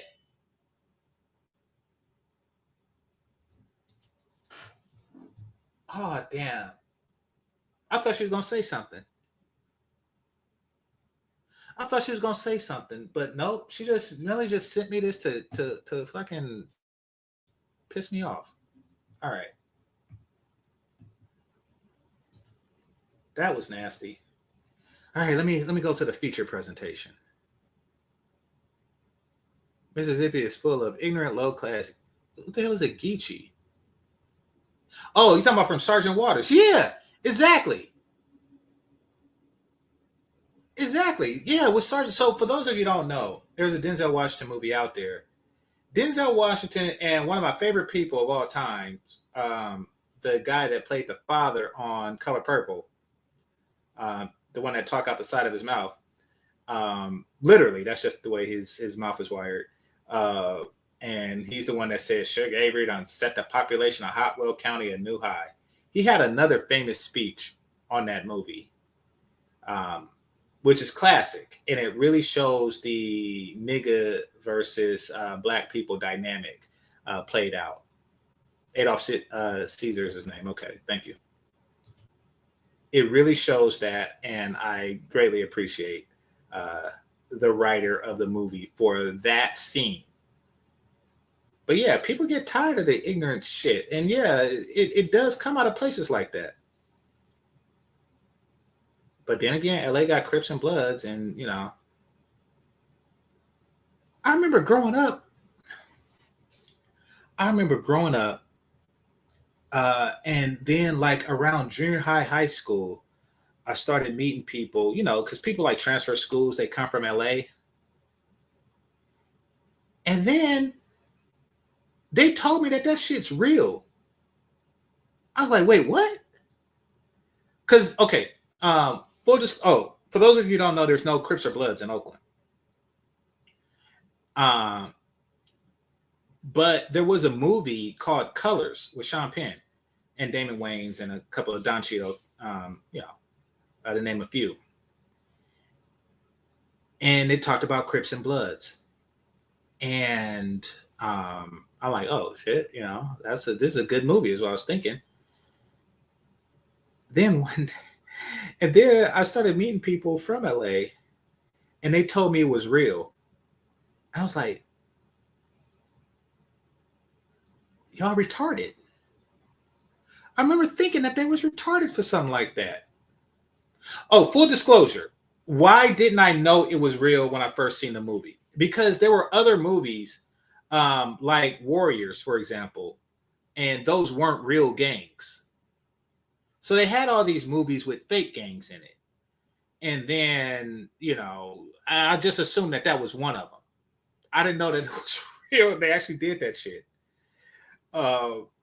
But it turns out that it's true and it happened. I was like, oh, these niggas is retarded. And then like I would visit and I seen how seriously they took it.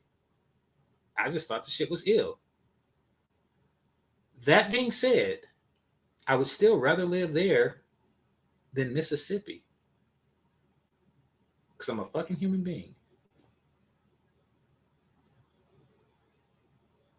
Wait a minute, is this it?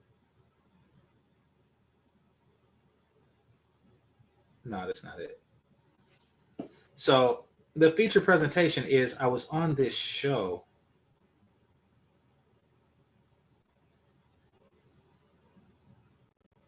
I was in a chat room actually on a show where they were talking about the joblessness.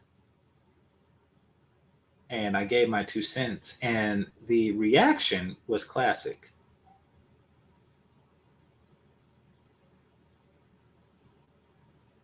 Yeah, that's about right. By the way, for those of you who don't know, he's talking about the Rodney King riots when he says 1992.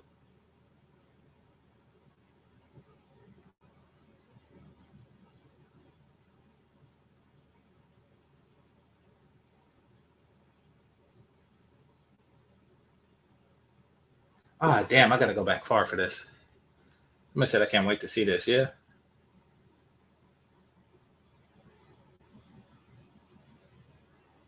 I watch a lot of stuff on YouTube. I should have had this done before. Oh, so announcement. I got to find a new crush.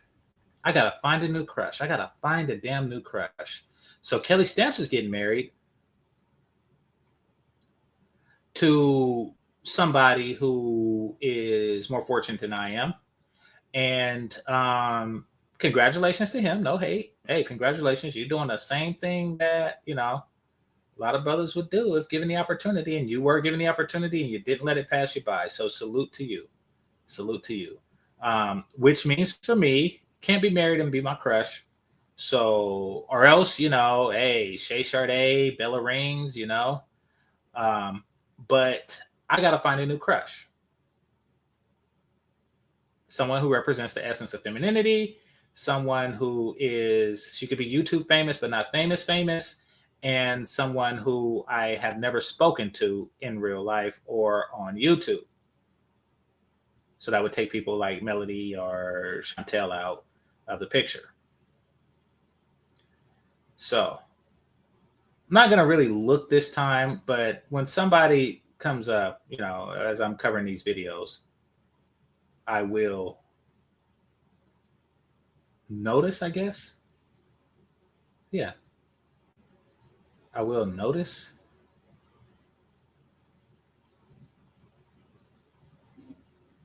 Let me see what this photo is. It's complicated.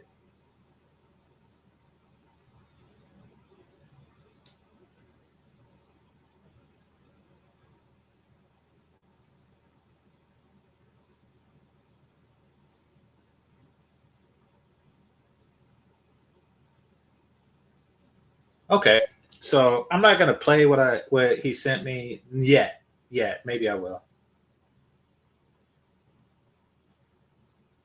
All right. Dang. Maybe she took it down. Let's see. Or maybe if I search watch history for 106. There we go.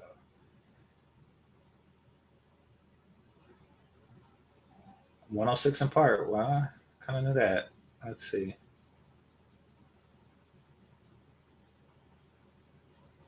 Nope. Hold on. 106K. All right, this looks like it. Yeah, this is it. All right.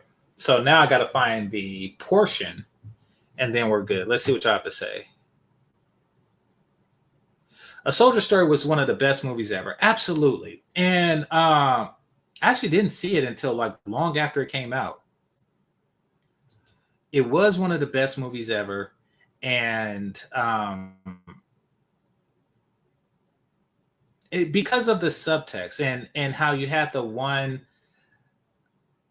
military leader who couldn't believe that Black people were capable of doing wrong because we spent so long being done wrong, haven't been done wrong too. So I found that interesting. But I'm not going to spoil it, but y'all should watch the movie. And also watch Sinners. I think everybody's seen that by now because that is a good movie. Watch Sinners. And what's the other thing?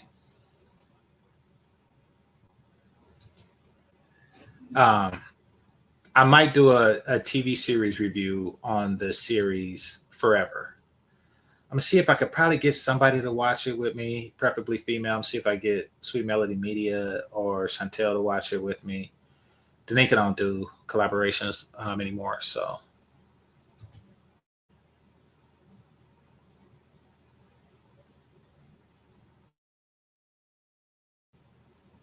And Bella Rings is either pregnant or, you know, titty.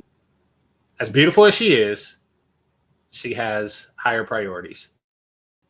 Here we go. Here we go. So you see my logo, my brilliant chess piece logo comes up. And y'all see I have something to say. And let's just get right to it.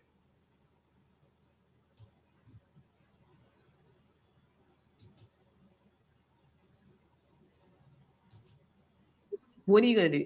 What are you getting ready to do, Johari? Thank you, conversationtees.com. What are you getting ready to do, Johari? You're getting ready to do what? Okay, so this guy here, I'm gonna create new jobs through an LLC. Okay. That's actually a good suggestion. Watch it on movie night. All right. Thursday movie night. Send me an email if you want the link. A Soldier Story. Somebody send me an email to remind me. Dennis.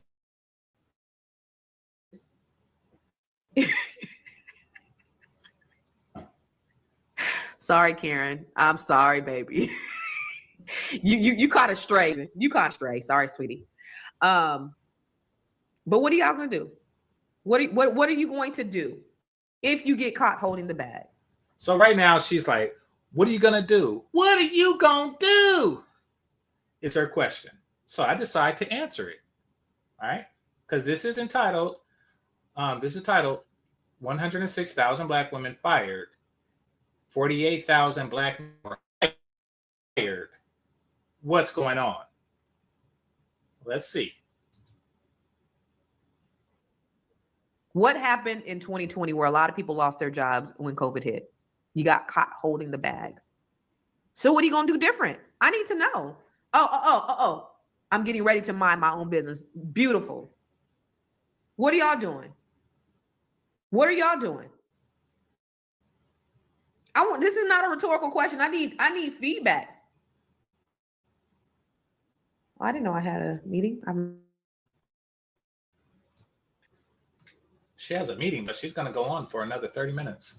Need to do something. You need to do something. This is the reason why I come live. I'm an impact-based business. Okay, GameChanger, what's your suggestion? Y'all see how polite I was? I have a suggestion. The question is, what are you going to do? All of you are losing jobs and blah, blah, blah. What are you going to do? I have a suggestion. Let's see her response to the suggestion. Here, I'm going to read some comments to give it time to stop buffering.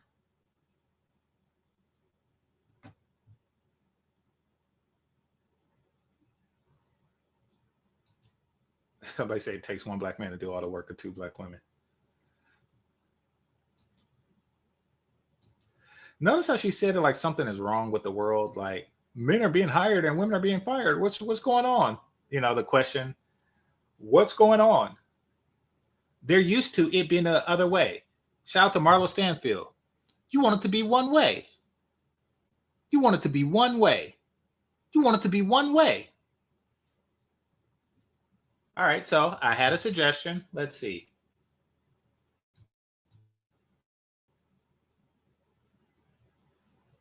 That's why I come here every day. I just want to, I don't come here I don't want y'all to hate nobody because I don't hate anybody. I honestly don't. You gonna cry? You gonna cry the car, TC?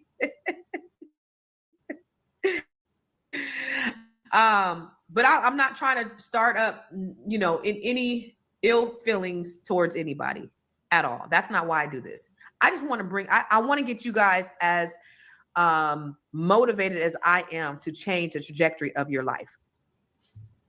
I want to get everybody as motivated as I am to change the trajectory of your life. You have been lied to.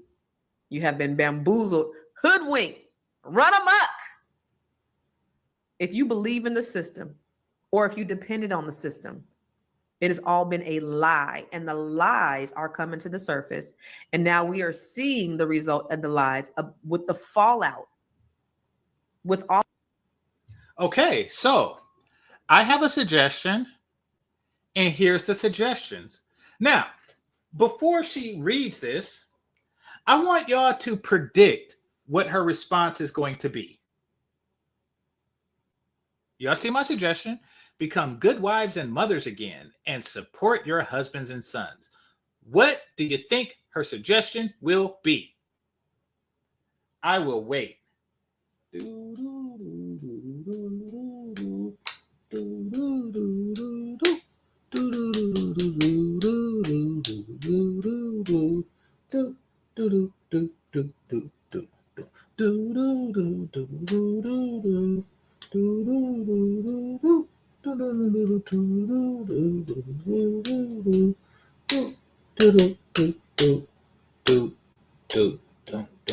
haven't watched Jeopardy in a while.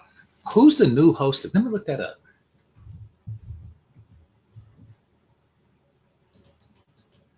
Is that girl Blossom or is it Carlton Banks? Alfonso Ramirez, I think his name is. Who is the new? Oh, they got a new Wheel of Fortune host too. Vanna White got to be old as hell. The sole host of the syndicated version of Jeopardy is Ken Jennings. Now, I never heard him. I thought that they were going to use like a smart person who's an actor. But like Blossom, like the Blossom chick, Okay, let's see. He was named the sole host after step back from hosting duties. Okay. All right, I don't know who this guy is, but you got to be smart to host Jeopardy. So there you go. All right. So let's see what your answers are. She's going to get triggered. Okay, we'll see. Let's see. Maybe it is ugly as hell either way. The constant theme of receding hairlines amongst Keisha is now a standard joke. Yeah, absolutely. That's because of their hair care ritual, not because of anything genetic, like with Ethiopians. They be on some 5-head stuff genetically. All right, it says she's going to claim that Black women are already good wives and mothers. Okay, let's see.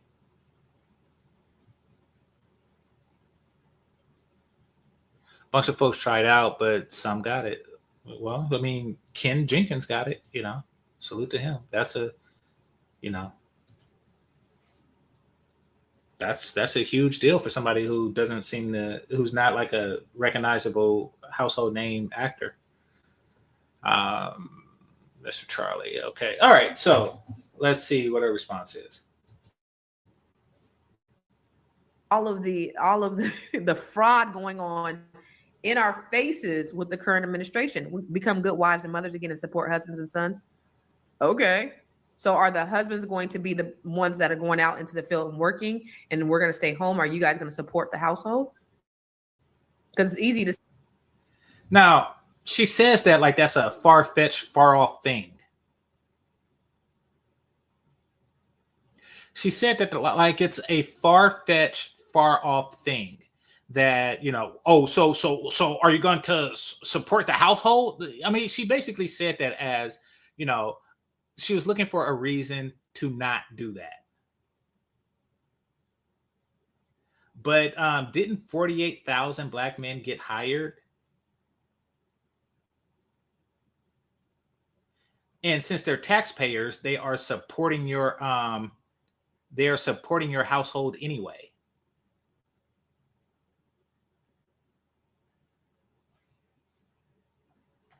Let's watch it again. All out with all of the the fraud going on in our faces with the current administration. We become good wives and mothers again and support husbands and sons. Okay. So are the husbands going to be the ones that are going? Okay.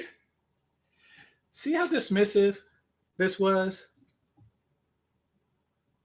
Like, that's just the worst idea ever. We lost our jobs. Maybe if we become good housewives and mothers, and support our sons, then, that would be the obvious thing to any other woman on the planet. Not these women, not ours, not if you're from Mississippi.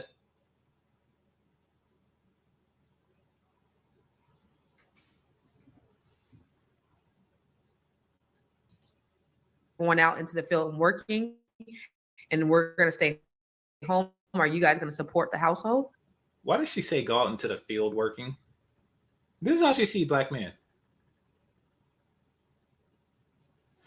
The work that we qualify for is field work. There's 48,000 new field working Black men. And so what if he is working the field? Does it really matter the type of work that he's going to do? On one hand, you have a bunch of men with jobs and no women. And on the other hand, you have a bunch of women with no jobs. It makes sense. It makes sense. GC is smart, smart, smart. GC is smart, smart, smart. But what I said to her was more insulting than if I had suggested sell some ass. If I had said they can sell some ass, she would have been more on board with that answer than she is with this one.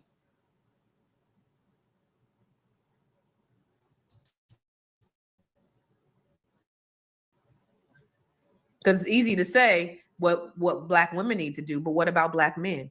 See, this is not a divisive. Somebody called it. Somebody called it. She's going to say, what about black men? Exactly. Which is what they always do.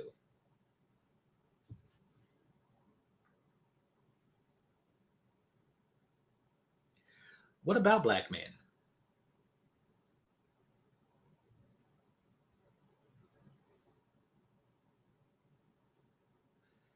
Listen, they would like to make it seem as if a black man with a job that's capable of supporting himself and another is like this impossible unicorn.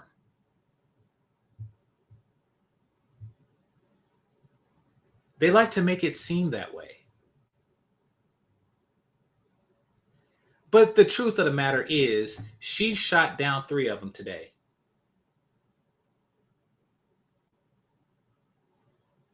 Not directly, not in person, but if she was online right now, she swiped left on 3 of them.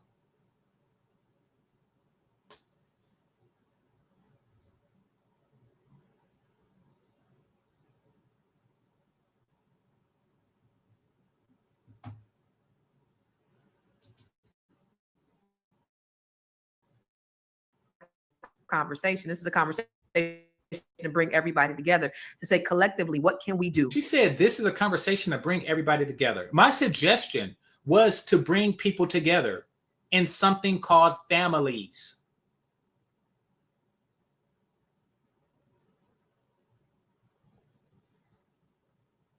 Okay. Oh, wait. That's what y'all were talking about when y'all said notary stuff? I didn't even read like what's on there next. Me increasing the number of notary signings appointment per day and placing much of my money in stock shares. That's holy crap. Holy crap.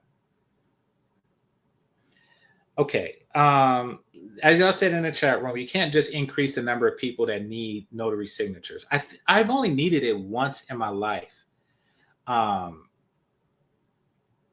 That I remember, and that was to credit card fraud. I was a victim of credit card fraud, identity theft, and I had to get like the police report signed in order for, I don't know, I forget what exactly. I remember that I got it done free at Wells Fargo, which is where I bank. And one of the, the people that sit around and talk about home loans and stuff, one of them just so happened to be a notary as well. I didn't pay any money or anything, she just so happened to be a notary and she had her stamp and shit there. And that's what she did for me. I'm not saying, so don't quote me on saying that this is a free service that Wells Fargo provides, because it probably isn't, but she was just being nice. So, and that's it. See, so plan B isn't being decent wives and mothers. That's not even on there, and having, regular hairlines. That's not even on their radar. That's not even on their radar. They're trying to figure out how to get rich by being a notary. Listen, there are so many go nowhere career paths out there. Keep it a buck. YouTube is one of them. I never planned on getting rich from it, but YouTube is one of them. YouTube is something that people do that they are enthused about doing until they realize how many people are trying to do it that way. And you're likely not going to get rich off of it. I did not have any intention on making any money whatsoever on YouTube, yet alone becoming rich. It wasn't until Kevin Samuels blew up that I actually believed that it was possible. And then I went through a period of time where I was like, oh, maybe I can make something of this. But Faceless Man, you're not going to get any money off YouTube. And that's just what it is. And that's fine. But my point is that people think that they are going to do something that they think that they're going to get rich off of something that they never get rich off of. So there was this like old woman, right, who was selling acupuncture. I think I'm pronouncing it right. And it was at some type of fair or something like that, which is really code for Black people getting together to try to sell some garbage that you don't need. Her garbage just so happened to have been acupuncture. And she was like, and Melody knows, shout out to Sweet Melody Media, she knows I have like this special spot on my person that requires particular attention. That's why you always hear the stories about me going to the Asian massage people. It's because of that area. So what this acupuncture person was selling was, she can cure that. I don't have to go get the massages anymore. I was like, really? How's that? You know, I'm like, explain to me how the science works. I was like, so what, you put a needle in it and it becomes good again? And she was like, no. Oh, and by the way, she had a white woman in the chair that was talking to me with a bunch of needles in her face. Shit was weird. I'm like, listen, what's the science behind it? Because it seems like bullshit. It seems like complete and total bullshit. And she was like, well, how about I take down your information and, you know, I will give you, you know, blah, blah, blah. And I'm assuming that I was going to get like a mailer or a text message full of like satisfied customers or something, and how it changed their lives and how they no longer, you know, she was a pinhead chick. You know, I'm thinking I'm going to get that. I think I was going to get some commentary. That's what I was thinking I was going to get in a text message. Turns out she didn't send me nothing, which I was okay with because I'm skeptical about the science. So fast forward a couple of years, and I get a call from somebody who bought her book. Now, what does that mean? It means that somebody, when she retired, somebody gave her money for her book of contacts so she could contact her customers and take over. So I get a call, and, you know, it was like, so I hear that you're a client of such and such and such. I was like, who? She was like, an acupuncture. I was like, no, I never actually did it. I was actually waiting on somebody to send me some stuff on the science of it, but she hadn't got back to me. I was like, can you do it? She was like, oh, well, you know, I knew I just purchased her allotment or whatever, and blah, blah, blah, blah, blah, blah. You know, I was like, oh yeah, well, no sale, right? And I kid you not, she calls like once every year or once every like 18 months or so. But like in my life, like this happened like 5 to 10 years ago where I first met the acupuncture person. She's called like 3 or 4 times, like years apart, forgetting each time that she called before. She's that desperate for customers. Now, why do I bring that up? I bring that up is because a lot of people go into these weird businesses thinking that they're going to get rich. They're like, you know, I'm going to acupuncture school. And then they go to acupuncture school and they realize that they don't have customers. So they find a retired woman, you know, and buy her books. They spend extra money buying her books. And then they say, yeah, now I got customers. I'm just going to call these people and they're going to come in and have needles put in their face. And then that don't work. And they keep calling year after year. Business is not booming. My old barbershop don't hit me up like, you know, hey, GC, you need a cut?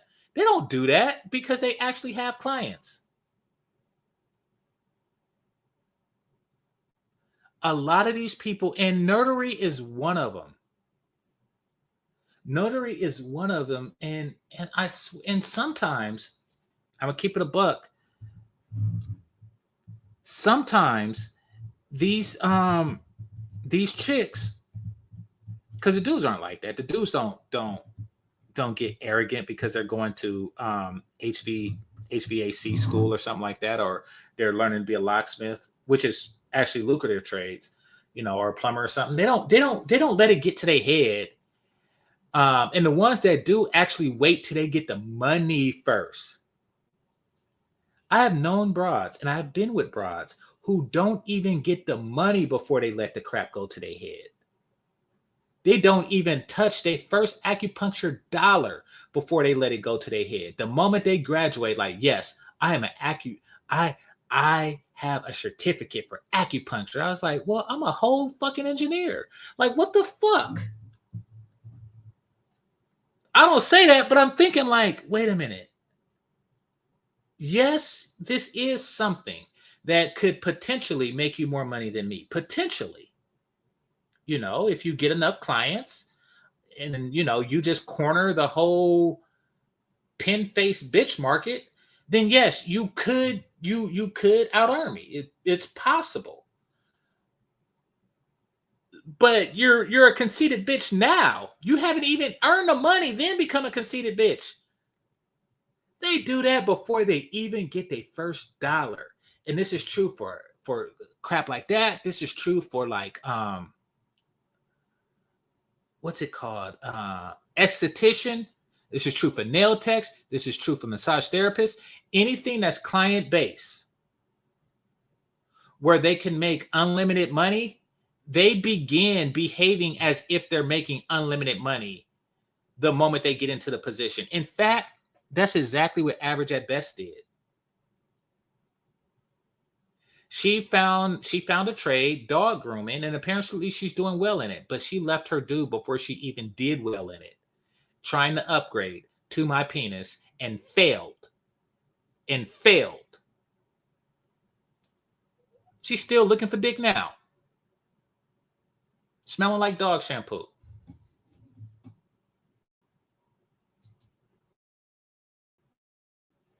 In better positions. Terry said he's going to increase the number of notary signings appointments per day and placing in stock shares. That's what I'm doing. Good. But not only is he working, investing. So you're not spending. If you're not spending all your money, you should be investing. I was just having a conversation with my son the other night just about, you know, what's going on in the market. And he studies the market. Dude is, you know, he's smart as shit. But right, again, he was like, Mom, right now, this is what you need to be invested in. Right now, we need to be investing. Okay. So your son is smart as shit. Yet when the notion of telling Black women to be good wives and mothers came up, you like, so what? You know, you were saying that Black men are incapable of doing it, but your son is a Black man who is capable of doing it. So what the fuck is that about? Oh, you don't want your son to have a supportive wife and mother to your grandkids. Got it. If we're saving, if we're building, you got to diversify. That's what the Bible says, diversify. I don't think the Bible says diversify. I'm not here to try to prove a negative, but people just say shit is in the Bible. And there's a lot of stuff in the Bible. There's literally goat recipes in the Bible. I'm not making that up. But I don't know if it says diversify. That's what I don't know.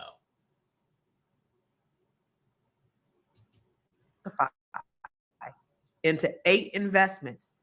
Have 8 revenue streams, because you never know when a disaster strikes. So not only are you getting more, and how do you get more? You need to have more revenue streams. You need to have another source. Do you have something to sell? Do you have a product or a service? You have an intellectual property. You have a unique genius. Scratch a lie, find a thief. Investing in this, absolutely. Listen, Warren Buffett said you don't buy when everybody's selling. You sell when everybody's buying. You buy when everybody's selling. Warren Buffett's not investing in this market either.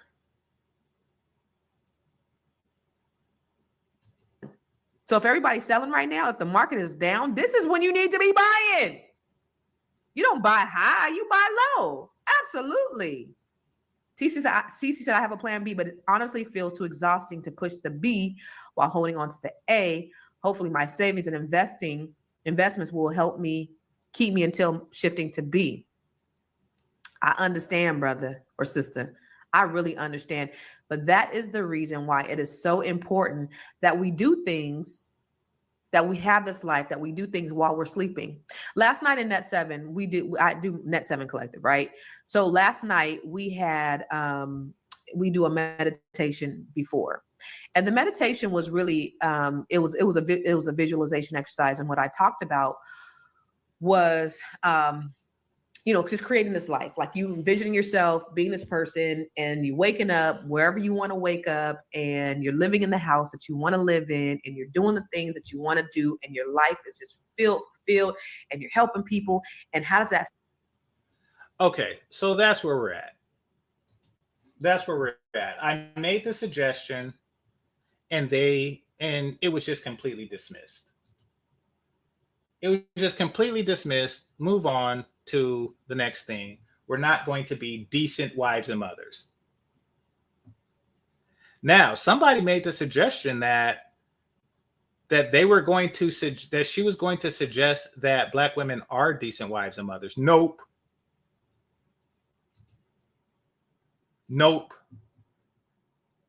Which means that she understands that we're crap wives and mothers. And the only way we'll be decent wives and mothers is if you foot the bill completely.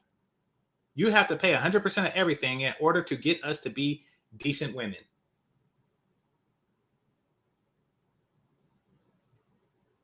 And the retort is, oh, you're not going to be decent women? Well, we're just going to be, the retort is, you're not going to be decent wives and mothers?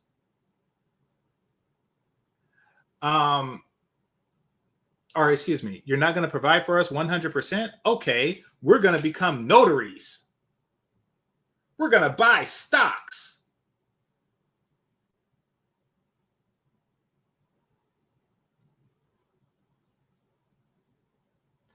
I swear, people talk about the stock market like it's lottery tickets.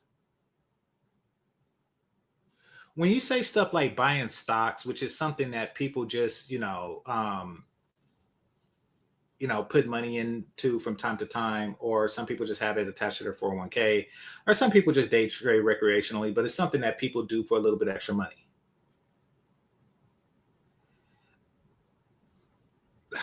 Yeah.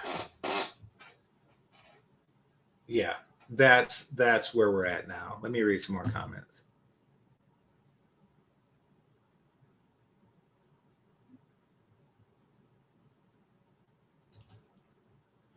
Never or rarely invest in individual stocks. Just get one domestic and one international Vanguard account.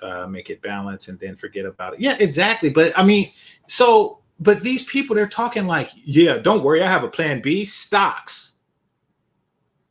I beg your pardon?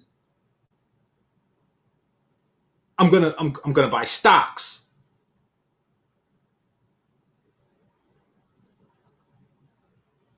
Okay, so you lost your job and you take whatever money you have saved up and you buy stocks. And let's just say by some grand fluke of luck, that stock doubles. Now that rarely happens, but let's just say it does. And now you have doubled your emergency fund, which means that instead of for being able to survive unemployment for 5 months, you're able to do it for 10. That's that. And then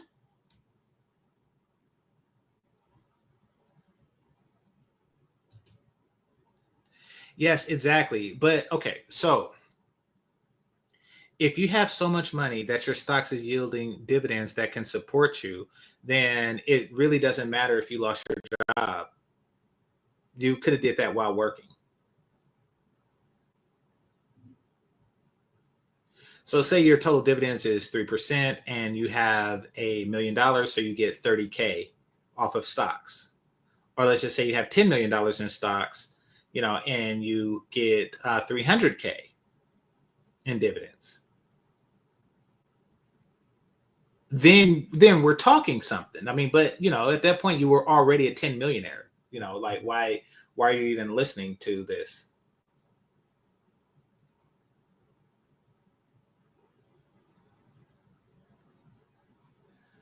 All right. So anyway, she does one of these. She does those Grow Your Money podcasts apparently. And so I don't really entirely blame her because like it's not really, it doesn't really help her agenda, and that is to sell consultations. It don't really help her agenda. Oh crap, Danika's live. Okay. So I'm gonna go there in a bit, but I want to see what Soraya Brooks is talking about because she's been on fire lately. So I'm gonna see what she's talking about before I head over.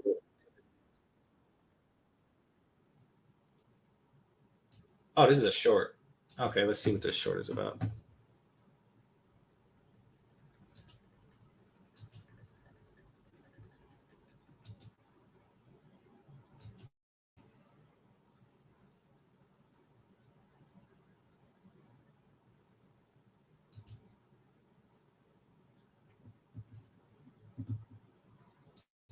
Why is every pretty girl with a horrible looking man? I don't understand. Listen, I'm not shaming people for their looks, but I am though. You give an ugly guy a chance, he thinks he rules the world. I'll gladly tell you why a lot of women prefer to date an ugly guy, because they know that a wealthy, high value, or attractive man has options and boundaries. And that applies pressure onto a lot of women. And as we know, women do not like pressure and they don't like to compete. On top of that, some women actually do believe that a man without options is easier to control or manipulate, which gives them the power to be the leader or even the emotional abuser in that relationship.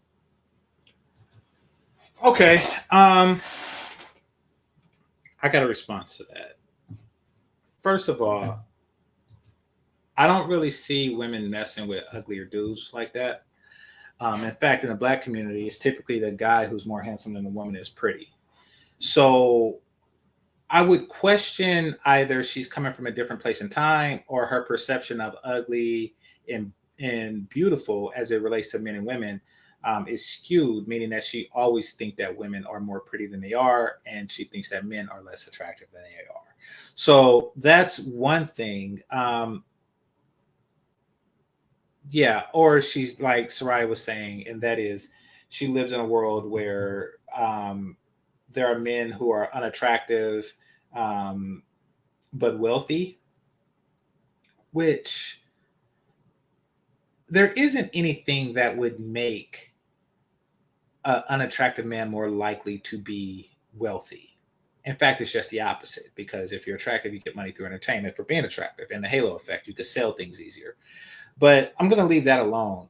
I think that the person who said it was just cap. Yeah. I think it was just cap. That being said, Soraya Brooks had something else to say that I'm going to cover with y'all. Then I'm going to give me something to eat. All right, which one was it? Woman says, don't take me to Applebee's. It's not real food. Oh, yeah, this is the one. She had a couple other ones. White woman says, I'm every black man's dream. All black men want me. Yeah, that was cringe to watch. She was an attractive white woman, yes. So she did have the right to say that, but it would be more accurate to say that men just want you because you're attractive and you have a pussy. So she was a dingbat, but this one yesterday, we're going to get into it. Shout out to Soraya Brooks.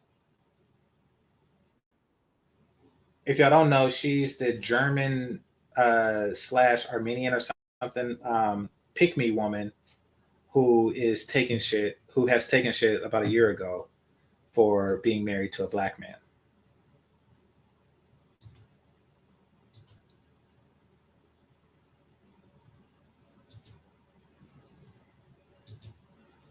Somebody said, this is crap advice like Austin Holloman telling folks to buy farmland in Kenya to get rich.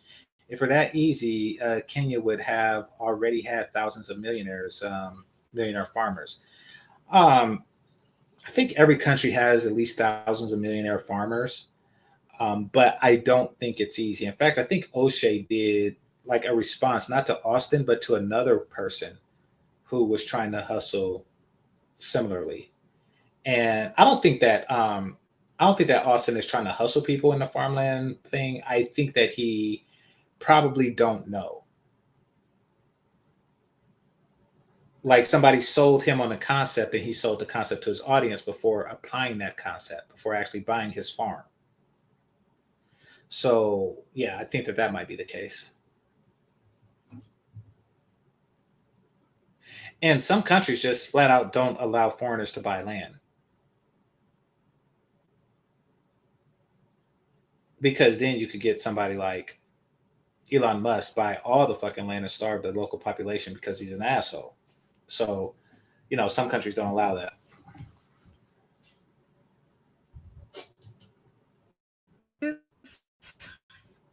Finished having dinner. I took myself to Applebee's. I'm just looking around my surroundings. I look to the left. I see a black man with a white woman. Thinking, a black man like totally giving up on black women? Where can men not take y'all on first dates? Oh. So she's fat. When you're fat, why is it that you think it's black women that they have given up on? Why don't you think that have they given up on fat women? Or maybe the white women they're with are fat. Maybe that's why. Okay. Let me go back some.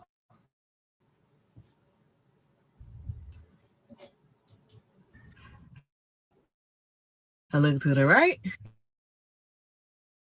I see a black man with a white woman. So it got me thinking, a black man like totally giving up on. I go to Applebee's with my friend. I mean, I don't do Applebee's and Chili's and Red Robin and places like that. But I'm gonna definitely. Why? To the last lady in the clip, instead of her falling down on both of her knees, crying and praying to the Most High, thanking him that somebody is asking her to take her out on a date, she has nothing else better to do than to complain about that she does not want to be taken to Applebee's. Guys, you can't make this up. With that being said, happy Monday, everybody. Have a great start into your new week. I am back with another video, and today we are going to talk about the ridiculous attitude that a lot of women had. Now, the lady from the very first clip who was talking about that she took herself to Applebee's, looked left, looked right, and seen black men with non-black women. Maybe it's because women like myself, we are okay with going to the Applebee's. No complaints, as long as we are with the person that we are in love. Okay. As messed up as it is, it makes sense why the fat, unattractive women are demanding more. As weird as it is, let me just explain it. When you have a commodity that you're trying to sell, and that is her femininity. But this is true for any commodity.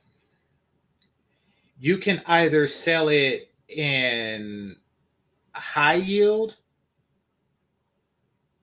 or high price. Those are the only options if you want to make a profit. High yield, meaning that you sell a lot of them at a low rate. And high price means that you just sell fewer of them at a high markup. Now, unfortunately for her, being fat and ugly as shit, she don't have the option to sell it at high yield, meaning she's not going to date that often. She's not going to date as often as an attractive woman. So on the rare occasion that she does date, she has to get as much value from the person who's desperate enough to date her fat ass as she possibly can. That's why, she's like, hey, you need to take me here, here, and here because, I'm too good for Applebee's. Where, a more attractive woman, she don't care. Like, she knows that she can get enough guys or a guy to date her enough times to go out each and every single day to Applebee's for the rest of her life. She knows that.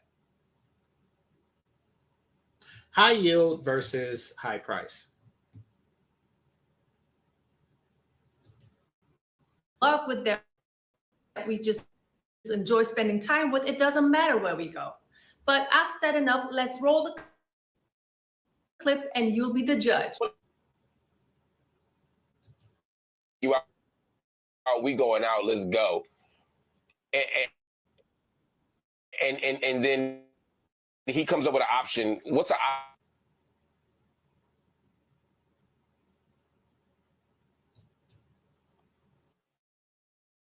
I mean, I don't do Applebee's and Chili's and Red Robin and places like that. But I'm gonna definitely. Why? Yeah, I don't understand what's wrong with those places either. My actual go-to is IHOP. And really it's more like coffee or Jamba Juice or something like that. But my actual go-to for like food is IHOP. And that's because there's something on the menu. I'm not going to say what it is. But, well, yeah, it was chocolate chip pancakes. But I can only eat that on a cheat day. And I have cheat days whenever the fuck I want to because it's my mouth. However, I am disciplined and responsible. But if I choose to have a cheat day, I'll have it, which is not often. I have given myself leave to have a cheat day on occasion. And I'm like, okay, this is a date, so it's an occasion, and I could treat myself to some chocolate chip pancakes. So that's really what it's about. But do I? No, I don't fuck no. I don't overspend on no date. All right, tell me why.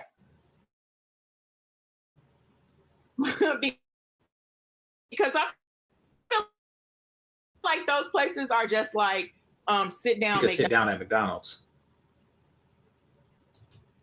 Shade over here. Do not hit me with the body shaming commentary in the comment section. But if I look at this woman's neck, Chili's. And plus, she said that that's not real food. When you go on a date with somebody, the food, the coffee, the ice cream, the walk is just an add-on. You are on a date with the person. You choose to go on a date because of the person. It is not because of the location. And that's true. You see, she gets it. She gets it. Like comments like that, and they make it, they make it clear in the beginning. Comments like that really shows that you're not here for me. You're here for the restaurant. So at that point, it's like, forget it. It is not because of the price of the food. It is not because of the color of the drink or anything else. See the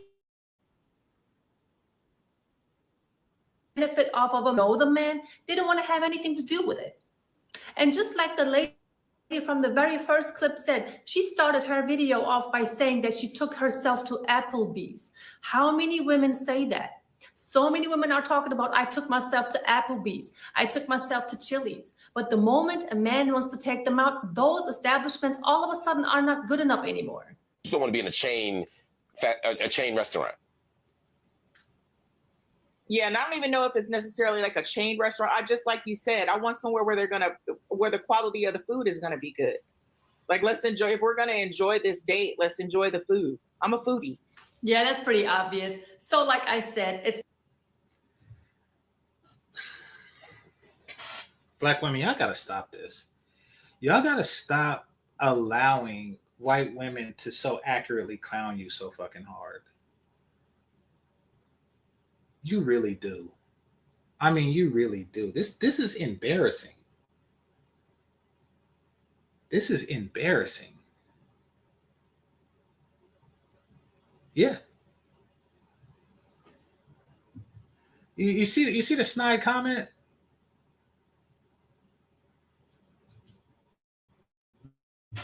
It's not about the quality of the food is going to be good. Like, let's enjoy. If we're gonna enjoy this date, let's enjoy the food. I'm a foodie. Yeah, that's pretty obvious. So, like I said, I'm a foodie. Like, yeah, that's pretty obvious. Well, for one, I can't get mad at Soraya. I'm not going to get mad at Soraya. This shit's accurate. Like, you know, I am going to say that you're not a foodie. When I picture a foodie, I actually picture a person in shape because they eat food for the sake of quality, not quantity. I look at your figure and I look at somebody that just eat anything. To you, everything tastes like Tootsie Rolls. You're not a person that could tell the difference between one cut of meat and another. You're the type of person that just shoves stuff down your gullet.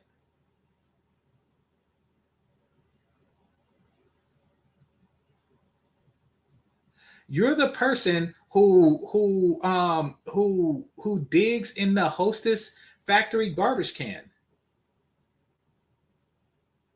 You make sounds when you eat. Num num num num num num num. Food.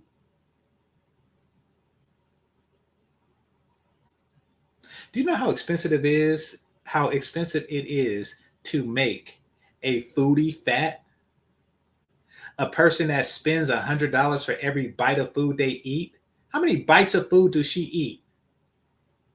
And good food isn't fattening. You are not a fucking foodie. You're a human being that eat too much fucking food. You dirt chitlin eating bitch. Dirt ain't food. You fat Mississippi bitch. Dirt is not food.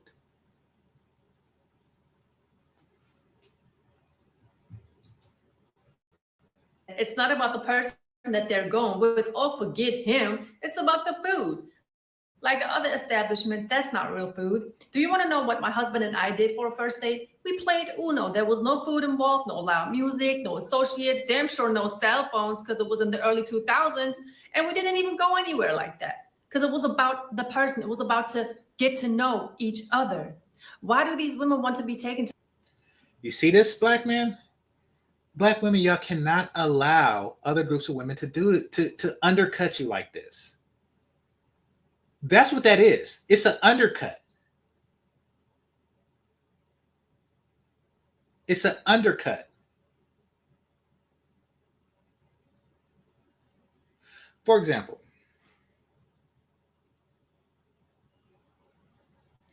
if you are selling something, let's just say you're selling a television, and somebody says, you know, hey, I have a 60-inch flat screen TV for, I don't know, $1,000, right? And then somebody else says, well, I have a 75-inch flat screen TV for $500. Then you have been undercut in both quality and cost. Basically, what Soraya just did was you came out and said, I have a fat ass bitch with fake hair selling for Ruth Chris. And she says, I have a slim exotic woman with real hair selling at Uno cards, selling at a game of Uno. She undercut y'all something tremendous.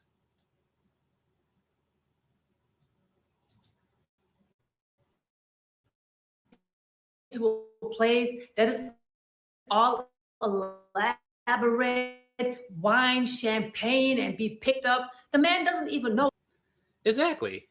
This explains why the B-dub in the first video, saw a black man with white women at Applebee's. Yeah, because they finished Uno. I mean, apparently that's what happened. You know, they played Uno, and then they said, okay, if you win, I'll pick up the check. If I win, you pick up the check. Where are we going? Applebee's.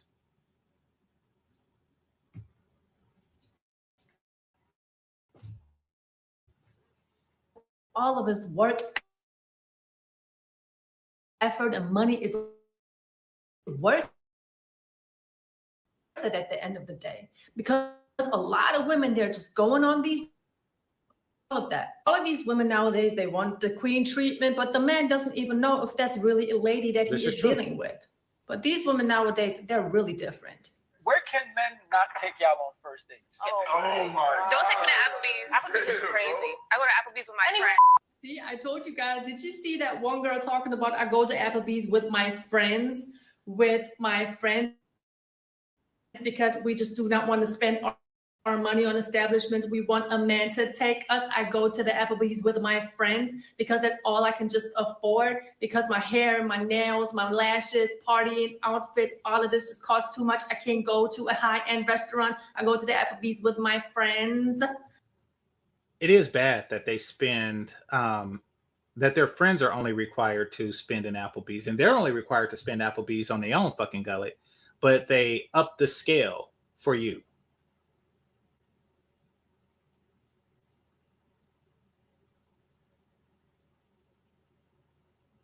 Notice that?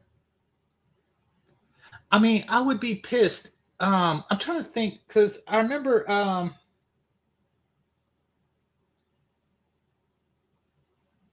okay.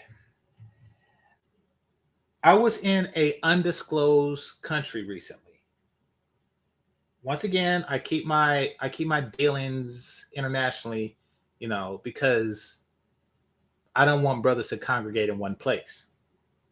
I want y'all to spread out throughout the world, not just go to a place that GC recommended. That's why, places get saturated with tourism. I was in an undisclosed country in Latin America.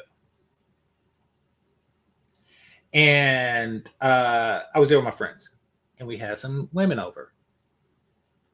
And these women drank a lot of fucking beer.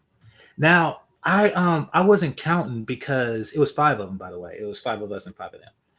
I wasn't counting because I don't drink beer. But the homies that do, they was like, damn, they ran through all our shit. And the thing is, and it's not, once again, it's not my concern. I don't drink beer. But it's just disturbing that I doubt that they get down like that when they at home. I doubt that, they go through like a case of beer within a couple of hours between 5 broads. The homies were drinking some too, but still.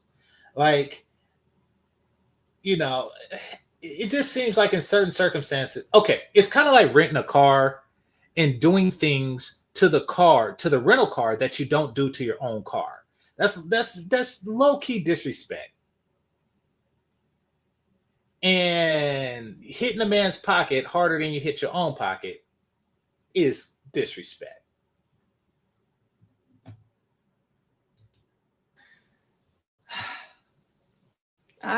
Let's just continue. I go to Applebee's with my friends. Take you on the first day is how he feel about you. That is not true. If there's a woman you've been wanting to talk to for so long, you're gonna show finally got you gonna take her to Applebee's? Why do you think he wants you for so long though? He said it. Because he was in my. Hold on. I remember what she said here, so hold on. If there's a woman you've been wanting to talk to for so long, you're gonna show finally got you gonna take her to Applebee's? Why do you think he wants you for so long though? He said it. Because he was in my DM like, can I eat it, please? That's why.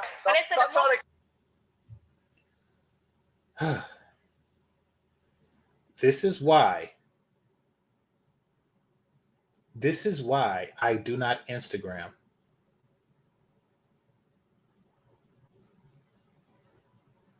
This is how they see you. And when I say you, if it don't apply, let it fly. If you're not in Instagram asking to drink bitches' bathwaters or begging to eat it, then this don't concern you. I'm talking about you thumb up niggas that think that if you thumb up a bitch's picture, it's gonna eventually end with her dick on you, with your dick in her mouth. I'm talking about you. You just blowing these ignorant broads' heads up. I'm cool with Sweet Melody Media, and y'all see my Instagram. You won't see me thumb up in her shit. She know what she look like. The fuck she need my thumb for? What, you think that's gonna put my dick in her mouth? No, what the fuck? I like Chloe Bailey. I find her attractive. You will not, I'm not even like subscribe to her. You think I'm gonna be in her DM trying to fucking what? Come on, let me eat. And he's been doing it for a long time. So basically, she just like sit around and let these niggas stew on Instagram while she gauge how desperate you niggas are. And then once she feels that your desperation has reached a plateau, she hits you up for an expensive meal while she's serving herself Applebee's all fucking week. And that's the best you're going to get. And you're still not going to hit it. You're still not going to fuck.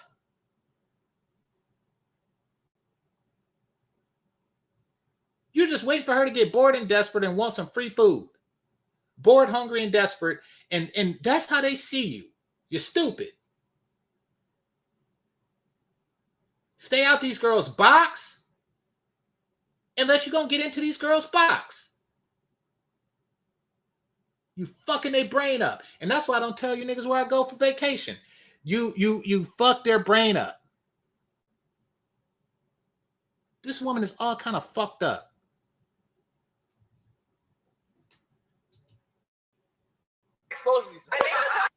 So if all a man has to do nowadays is be in a woman's DMs for months and months talking about I want to, you already know what, then this woman should have no complaints that she's being taken to the Applebee's.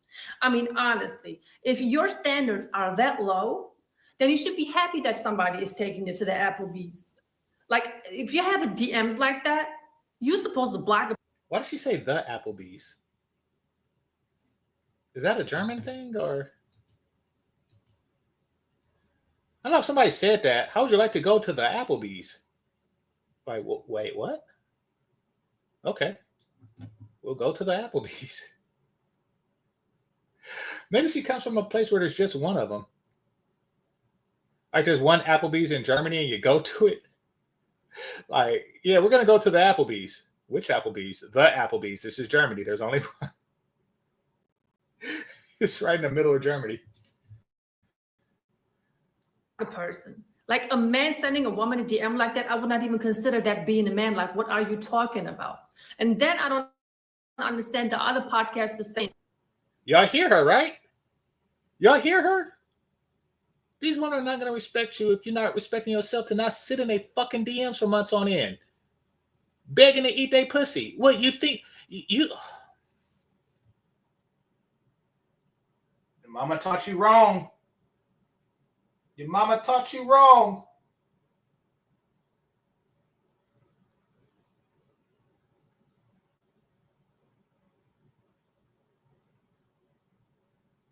And it's not just one DM. Niggas got whole rotations of fucking DMs of Instagram bitches that they DM. And if they could fucking annoy 1,000 bitches for months on end, debasing themselves and begging and then get one, they're happy with that results.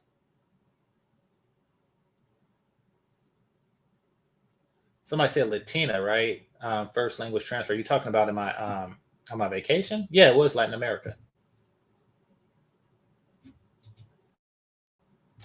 Why are you trying to expose me? I know they're trying to be funny and everything, but the world is watching. And you don't understand how it looks when a man behaves like that or reacting like that to a woman.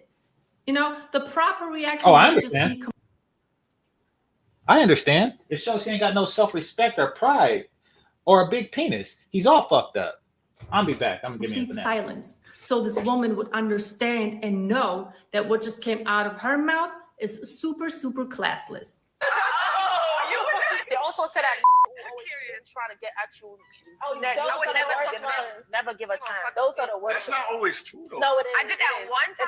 I did it twice, and I will never in my life do it. I would never do it. Well, I'm gonna need you guys to pay good attention or close attention to the next sequence that I'm about to show you, because these two women right here, they're going to be talking over each other in a high tone of voice, and they're absolutely not bothered with it. Until the man subconsciously does the same. And guess what? He's being put in his place right away. And the facial expression, the attitude that this woman is carrying in her facial expression, her aura, her energy is the exact type of attitude that a lot of men do not want to have anything to do with. They keep running me down. You've been wanting to talk to me. You've been saying, yo, what's up? And then when you get me, say my face. But I heard after a while, once they finally get you, it just satisfies them. Like, all right, I got you. I don't even want you. That's how life works. Like, you never saw something you wanted for so long. My bad. Keep talking over me. Keep talking over me. And the way that she's looking at this man is so... That is an ugly bitch. Same wig, same makeup, same hair. Oh, I already said that. Yeah. She like, keep talking over me.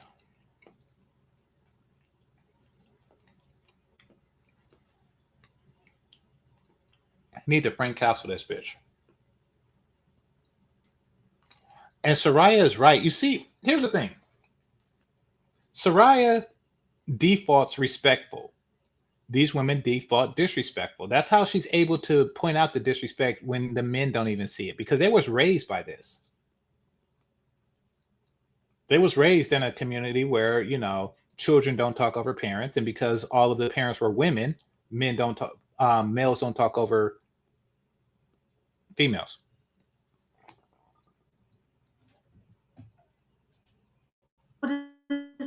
Disgusting. If she could, she would probably get up and slap him. That is so disrespectful. So she had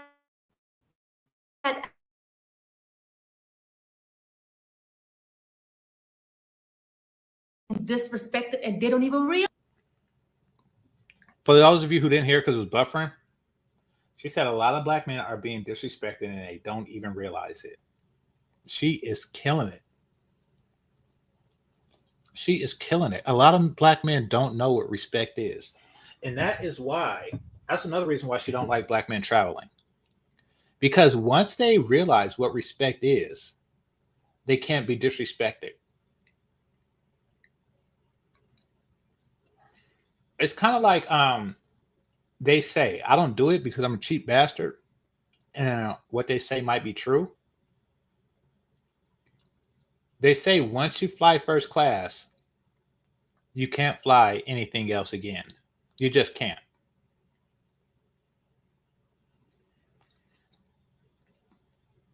Now, I've never flown first class, but that might be true. And once you have had respect from a woman, you can't go back. You can't just like stand in chronic disrespect. Nobody can. That's why once you date a white woman, black women don't even try anymore. Because they're like, oh, he's one of those niggas that's used to respect. Realize it. They don't realize it because nobody has ever taught them how a woman can disrespect them. Do you know what his proper response would have been? I don't give a fuck what you think, bitch. Exactly. Instead of that, he's talking about my bad. My bad what? I just, you let me know in the comment section. Is he right for acting like that? Is she right for behaving like that? Am I right for even making this video? I am convinced a lot of modern women. I gotta say, a lot of white women in their 40s look like shit. She is surprisingly well preserved. I'm not gonna say for a white woman, but I'm gonna think it. But she's even more preserved than many black women.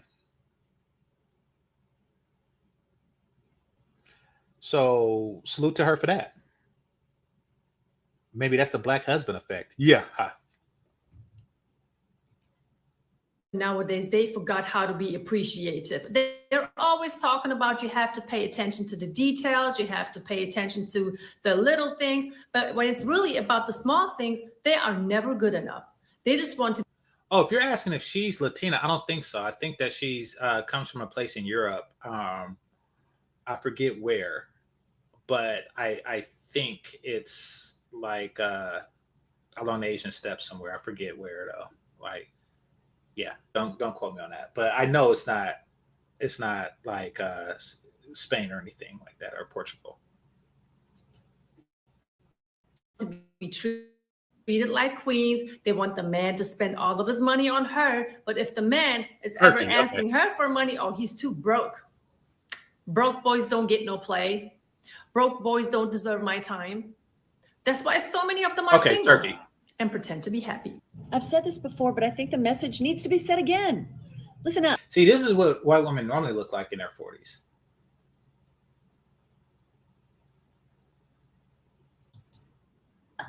If somebody wants to do coffee as a first date, this is somebody who goes on a lot of first dates and not a lot of second dates, or they're very cheap.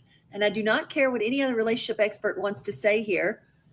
The cuckoo things they say, the truth is the truth. You don't like it? Sorry, I can't help it. Not liking the truth is one thing. Not being able to handle the truth is another thing. And as we see on TikTok, Instagram, and everywhere else, a lot of women cannot handle the harsh truth. They start off when they're feeling great about themselves because they have each other to pump each other up. They're making videos just like the one we have seen from this elderly woman. But then they get their reality check. They hit the wall, then they have a problem finding a man. The bills are piling up. They're overwhelmed, stressed the hell out. Then they start making crying videos from their cars. From their cars, they cannot pay their car note for it. This is not me making this up. This is what's happening. There are multiple accounts of females out there who started off by being this boss babe, doing all of these things, empowering each other, just to end up crying in their cars. And when we are making certain videos about it, they're getting mad at us, equals not being able to handle the truth. Now, if you would be right from the beginning, have a humble mindset, still know your worth, but don't act like you are better than somebody, you would not have a problem with dating. And if you do make bad experiences with somebody, let karma handle that. You do not need to get on the internet and tell the world how shitty y'all men are. Okay, so y'all keep saying she's Turkish. Thanks, Josh. I know she's Turkish now, but this is gonna sound racist as hell, but it's not. And it's not racist to have certain physical traits that you desire and notice certain trends of physical traits that exist in higher quantities in one places versus another. So it's gonna sound a certain way, but it's not. But I knew that she wasn't WASP, which is probably why she aged better than most of them. I knew that she wasn't, Nordic, whatever you want to call a Western Anglo-Saxon, a Western European Anglo-Saxon person, even though she's in the place where the Saxon tribe began. So, and those women age different.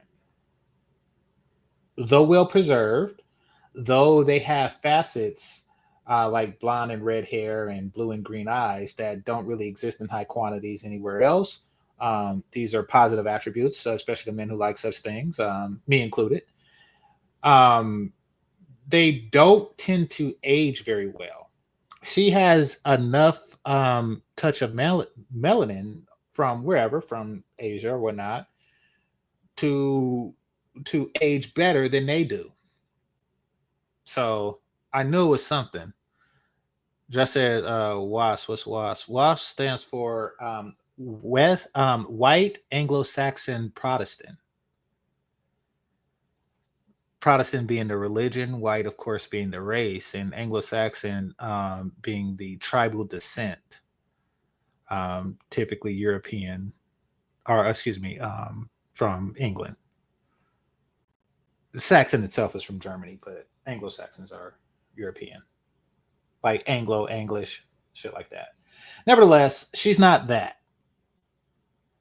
Yeah, she's Mediterranean, and they're different. So, and there you have it. And those are actually hotter white women. Though they fall like on the Jessica Alba, Jessica Biel spectrum where they just got like a honey nut Cheerios touch of honey, a touch of melanin in their self to give them whatever the fuck she got to not look like hold on.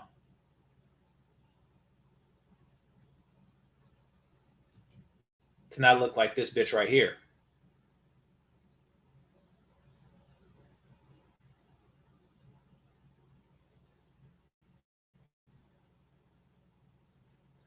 Somebody said, yes, they have great diets. Of course they have great diets. She's white. Like that's not an Anglo-Saxon thing. That's just a I don't want to look like a fat, obnoxious bitch thing. You have the one with a pretty heavy opinion about it without disrespecting anybody.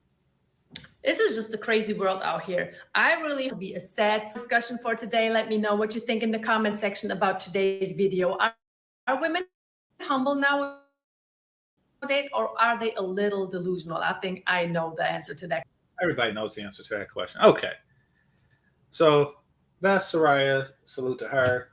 Seen that video, but I didn't have like a topic to really put that under, so I just decided to make it a part of this topic. Somebody says in the chat room, her body suggests that she's been eating far worse foods than Applebee's. I agree. She's definitely lying about not eating Applebee's, Chili's, Red Robin's, LOL. Yeah, of course. She eats anything. No, she just wants to. Women like her don't get many dates at all.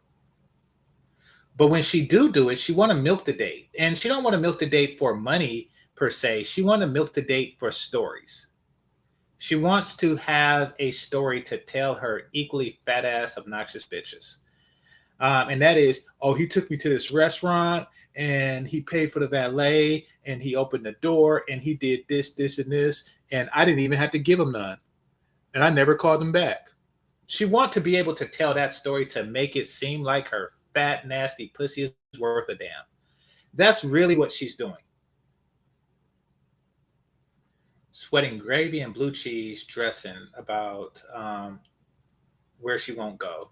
Oh, she responded to that. Let's see. Laughing my ass off. Okay. I'm not going to be surprised on the women in the first video when she complains about her dating life and blames all men for having their own preferences. Okay, let's see. Well, yeah. Exactly. So it's not physical, it's not genetic. It's all the fucking shit that you eat and say. And you breathe too fucking hard. Yeah, I do a lot of nasty shit.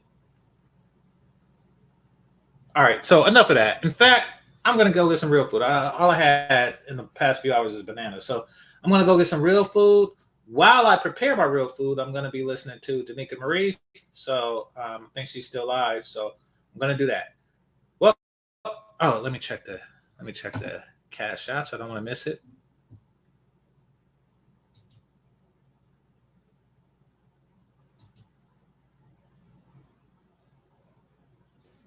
Went to click the wrong app. All right, let me see.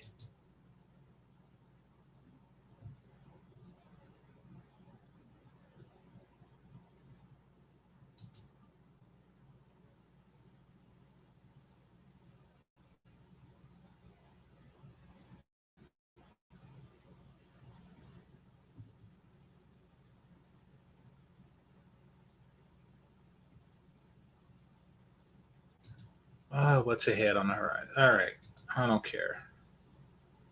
I'm gonna click this, go to my GameChanger email. All right, here we go. Email me if y'all want movie night. I'm gonna do a soldier story this movie night.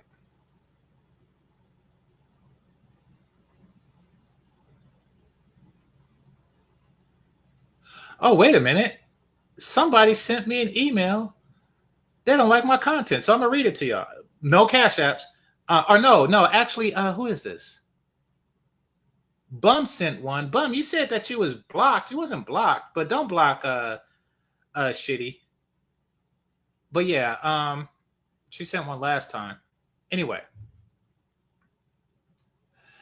It says your recent discussion on Is Every Woman Sugar Baby Material episode was eye-opening. I found your take on microconceptions surrounding sugar dating and necessary having strong personalities rather than looks incredibly insightful.